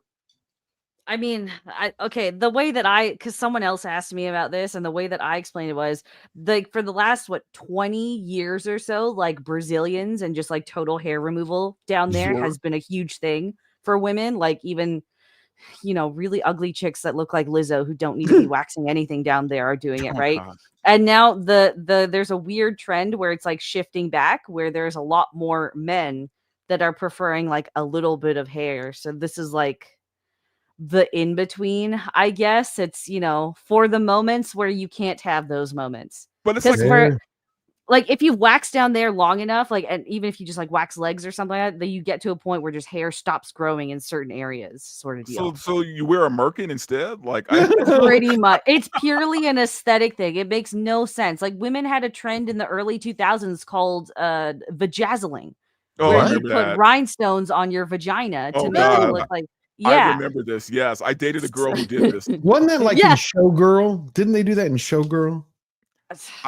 I think so, but yeah, I dated a chick who did the vajazzling, and it was jarring, man. Like, yeah, it's women have really weird trends, and there seems to be like a market for this. I'm less concerned about this. I'm more concerned about the vagina lollipops, because there is a whole list of reasons why you should not be putting shit in your vagina. I researched this. It's oral.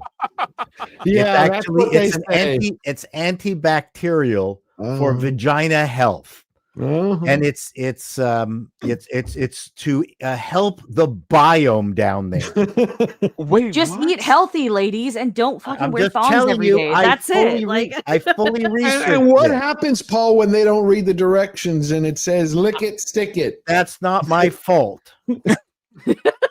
That's not my fault. But I mean, it's funny that they want to put the mullet down there.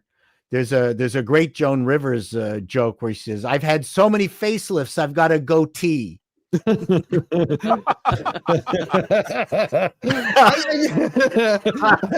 was like a delayed reaction, but it hits good. Yeah, I think our culture will start recovering when we stop with the Kim Kardashian insanity, supporting it, because it was sold out in under 24 hours. You're kidding. Has a waiting list. I just have one question. Waiting list. What are the vagina lollipops called? Vagina lollipops. It's part of her Lumina. It's part of her Lumina. Oh, watch my video. It's called Lick The Kardashians are all already seeing like that irrelevance starting to seep in, because like Kylie, I watch a lot of videos on like the makeup industry, and like Kylie Jenner is already being completely edged out of it because nobody's buying into her very fake makeup trends, and the poor quality of her product is also contributing to that. But there's like a new trend in makeup for like the younger girls, like was it Nature Babes or Natural Babes or something like that, and like Hailey Bieber is the biggest competitor for that right now because of the way she chooses to market her brand and how they've chosen to design it as well. So on the makeup front, I guess that's why like the other Kardashian sisters have to go do shit like this, because it's the only way that they can pull in absolutely anything. Yeah, the Kardashians are crazy, Eric. They're all the same. So here's my bit. Kourtney Kardashian is launching lollipops for your vagina. It's part of her Lemme Pure supplements that include vaginal probiotic gummies and pills. Probiotic? Did you say probiotic? Okay. That's right. So now, the main ingredient in the probiotic is Bacterium Bacillus coagulans. Great. Now, now before you run out to your Target store to buy them, because they're exclusively at Target, they are not self-pleasuring treats. They are not meant to be secreted in your womanly moist receptacle. The claim is that the orally consumed probiotic bacteria will find its way down there to support vaginal health. So you're not supposed to stick it in there. You're supposed to Ah, got it. Okay. I'm that's good. actually curious about what the like. Is there any study on the efficacy of it? Because there's a study that came out recently about how most of like the drugstore probiotics that you buy, or like the big probiotic brands, Right. the way they're formulated, it's something like less than 40% of what they Yes. advertise is actually absorbed by the body. The supplement business, this is part of the supplement category, so it's completely unregulated. It's garbage. It's trash. Oh, So it is just a fad product then. Really, for all intents and purposes, yeah. Wow. So, my final line was, now we know what the OnlyFans exhibitionist who had sex with 1,000 men was sucking. Whoa, but See, you got to watch my appalling news items. I have jokes in there. I didn't see that one. That's in my Grokkapedia one. If you look up the one, Grokkapedia versus Wikipedia, you'll see my vaginal lollipop. Go check it out. Oliver Levy for okay, sorry. No, that was beautiful. For £5, I might know more about Mrs. Doubtfire than American football, but I enjoyed Chad Powers recently. It actually made me laugh, which has been rare lately. Yeah, we need more laughter in this world. I heard it's pretty funny. Eric K for $5. We have no one like Rodney Dangerfield anymore. I get no respect. Yeah, to make a Back to School. Yeah, or movies like that. I missed Back to School. Was a good one. Or the other one where he inherits like X amount of money from his mother-in-law, but she wants him to clean up in order to get the money, and she's supposedly dead. Right. I can't remember the name of that one, but that was really funny. Where he's like a drinker, partier. John Kokoza for another $5. All the talk about comedy, but leaving out Kill Tony, which gets 2 to 5 million views each week on YouTube alone. #1 comedy podcast in the world. I don't know it. I have to check it out. Kill Tony's interesting. I'm not a huge fan of it, but like there's some bits of his that hit. I like some of his humor. I like his persona generally, but it's not for everyone. I mean, there's all sorts of comedies we're missing. I mean, I'd love to see another Waking Ned Devine kind of movie. That was fucking hilarious. Do you know what one comedy that I liked? I don't know if it was a comedy or a comedy romance. It was Heaven Can Wait with Warren Beatty, where he was a football player. I like that. Yeah, that's nice. James Mason. I loved his voice. He always had a great voice. Would you call that a comedy, Paul? Yeah, light. Yeah, absolutely. It was a light. Again, I would put it as part of like the Philadelphia Story. Dave. I mean, these are nice, light movies. Yeah. Cool. I agree. We need more of those. Kasama 001 for $2. Tom Baker is the best doctor. Yes, love Tom Baker. Thank you for that, Kasama. Blitzen for $10. Great to see you, Blitzen. A fun stream. Can't chat much. My female dog is in heat, and she keeps mounting my male dog's head. Sigh. Guys, you're doing it wrong again. Shit! We're going over the tutorial diagrams again. Thank you, Blitzen. Always great to have you here. Kasama for another $2. Classic comedy. Search SNL word association. Yes. Beautiful. I love it. I love the old SNL. All right. This is a great show. Thank you all for coming. We had a wonderful celebration. An amazing chat as always. Thank you for all your support. I had one thing to show you. Happy 4 years. Thank you. Yeah, congratulations on 4 years. Yeah. Thank you. Thank you. I really appreciate it. Yeah, it's going to be fun as we keep going. Oh, yeah. Oh, this is what I wanted to share as we leave here. Did y'all see the vice president become the meme of himself? Yes, that was amazing. I thought that was a way to own it. If anybody hasn't seen it, here it is. Wearing the wig. Yeah, wearing the wig. I thought it was a great way to own it, to own the meme. I wish you would have put just a little bit more effort. Happy Halloween. And did the fat suit. Yeah. Yeah, I get the prosthetic on his face. Yeah, agreed. But no, it's cool that he's poking fun at himself. Oh, yeah. Happy Halloween, kids. And remember, say thank you.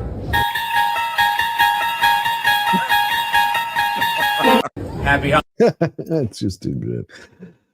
All righty. When you're going to leave here, go over and raid Mr. Brown's Alliance. We're sending you all over there. We're going to go around the horn and thank everybody and let you hear what they have going on this week. Little Platoon, always a pleasure to have you. Hope we can have you back soon. What you got going on this week? What have I got? I saw Shelby Oaks, the Chris Stuckman movie, and boy, is it a Chris Stuckman movie. So I figured I'm going to take a look at that, and I'm going to try, because I missed my Halloween release window, but I'm going to try and do a late Halloween video on that. Stuckmanized? I was thoroughly Stuckmanized. My colon has been Stuckmanized. Whoa! All kinds of things to get it unstuckmanized. So, yeah. You should try some lollipops.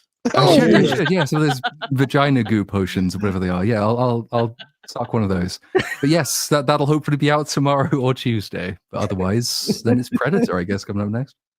Predator Badlands. Oh, and Wicked 2 is also coming out, isn't it? I'm not. Oh, that's right. Yeah, Yeah. fuck that. I don't care. I don't want to see it. I just keep hearing it from the girls. Like, Wicked 2 is coming out. I'm like, and? No, but it's something gals have something to watch. I know. I can't be. It means that we're going to get another round of those interviews with Skeletor. Oh, I hope so. Oh, I hope so. Finger popping, finger thinging. Oh, I want it to be even more weird than it was the first time. Ay. Mr. Chato. I'm just doing my stuff. You can see me at Call Me Chato or at Appalling News. Thank you so much for Support showing me. up. Or buy my channel. Or the robot to do the work for him so he can take care of his wife. Thank you. I'm still looking for a canoe head. You know, I've been looking for one for years. Yeah, that's yours. I'm looking for my own. They're all gone. They're all out. Somebody's been Hold down. on. Maybe I should start 3D printing them. No. Vex, thank you. It's your first time here. Hope many more to come. What do you want to share? Thank you for having me. And again, happy 4-year anniversary for the channel. It's my pleasure being here and part of your celebration. I'm Vex Electronica on everything. I've been working on a video. I'm not going to get it out this week because now Predator Badlands is coming out this week, and that's going to get bumped up. So look out for that, I guess. Just for an avatar, don't show us your vagina again. Oh no. I like that. You know what? This throws people through a loop, like Cynic on Beast-Up. Like he gets thrown through this every time. So I trolled him, was it 2 weeks ago, with like a vagina pepper instead, you know? I feel this is an accurate representation of the female form on a panel. So. I can say that because I'm 71. Oh, he's so cute. So cute for an old man. He's filthy and everything, and he's a racist, but he's 71.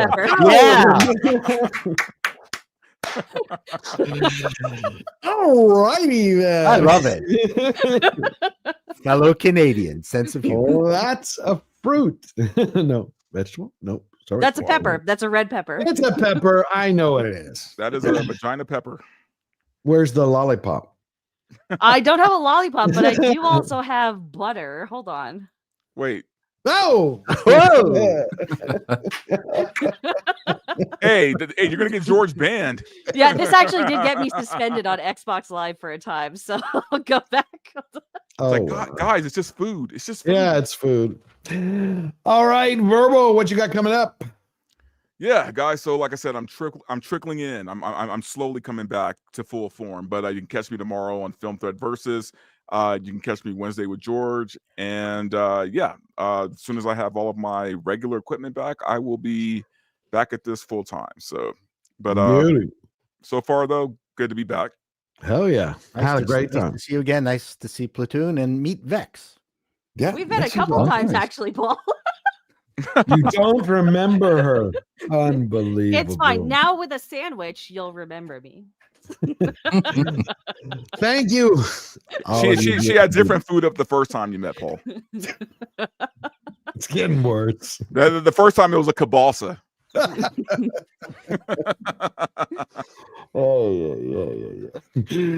All right, beautiful people. Thank you, everybody. Please hit like, subscribe, share it everywhere, all over the internet. I will see you this Wednesday. I hope you have a blessed week. And remember, you want to make a difference in this world. You want to make it a better place. Decisions are made by those who show up to the fight. We don't stop. We don't bend. We don't break. We just charge always forward.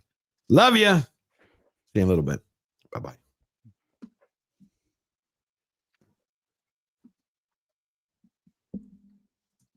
And we're waiting for the outro.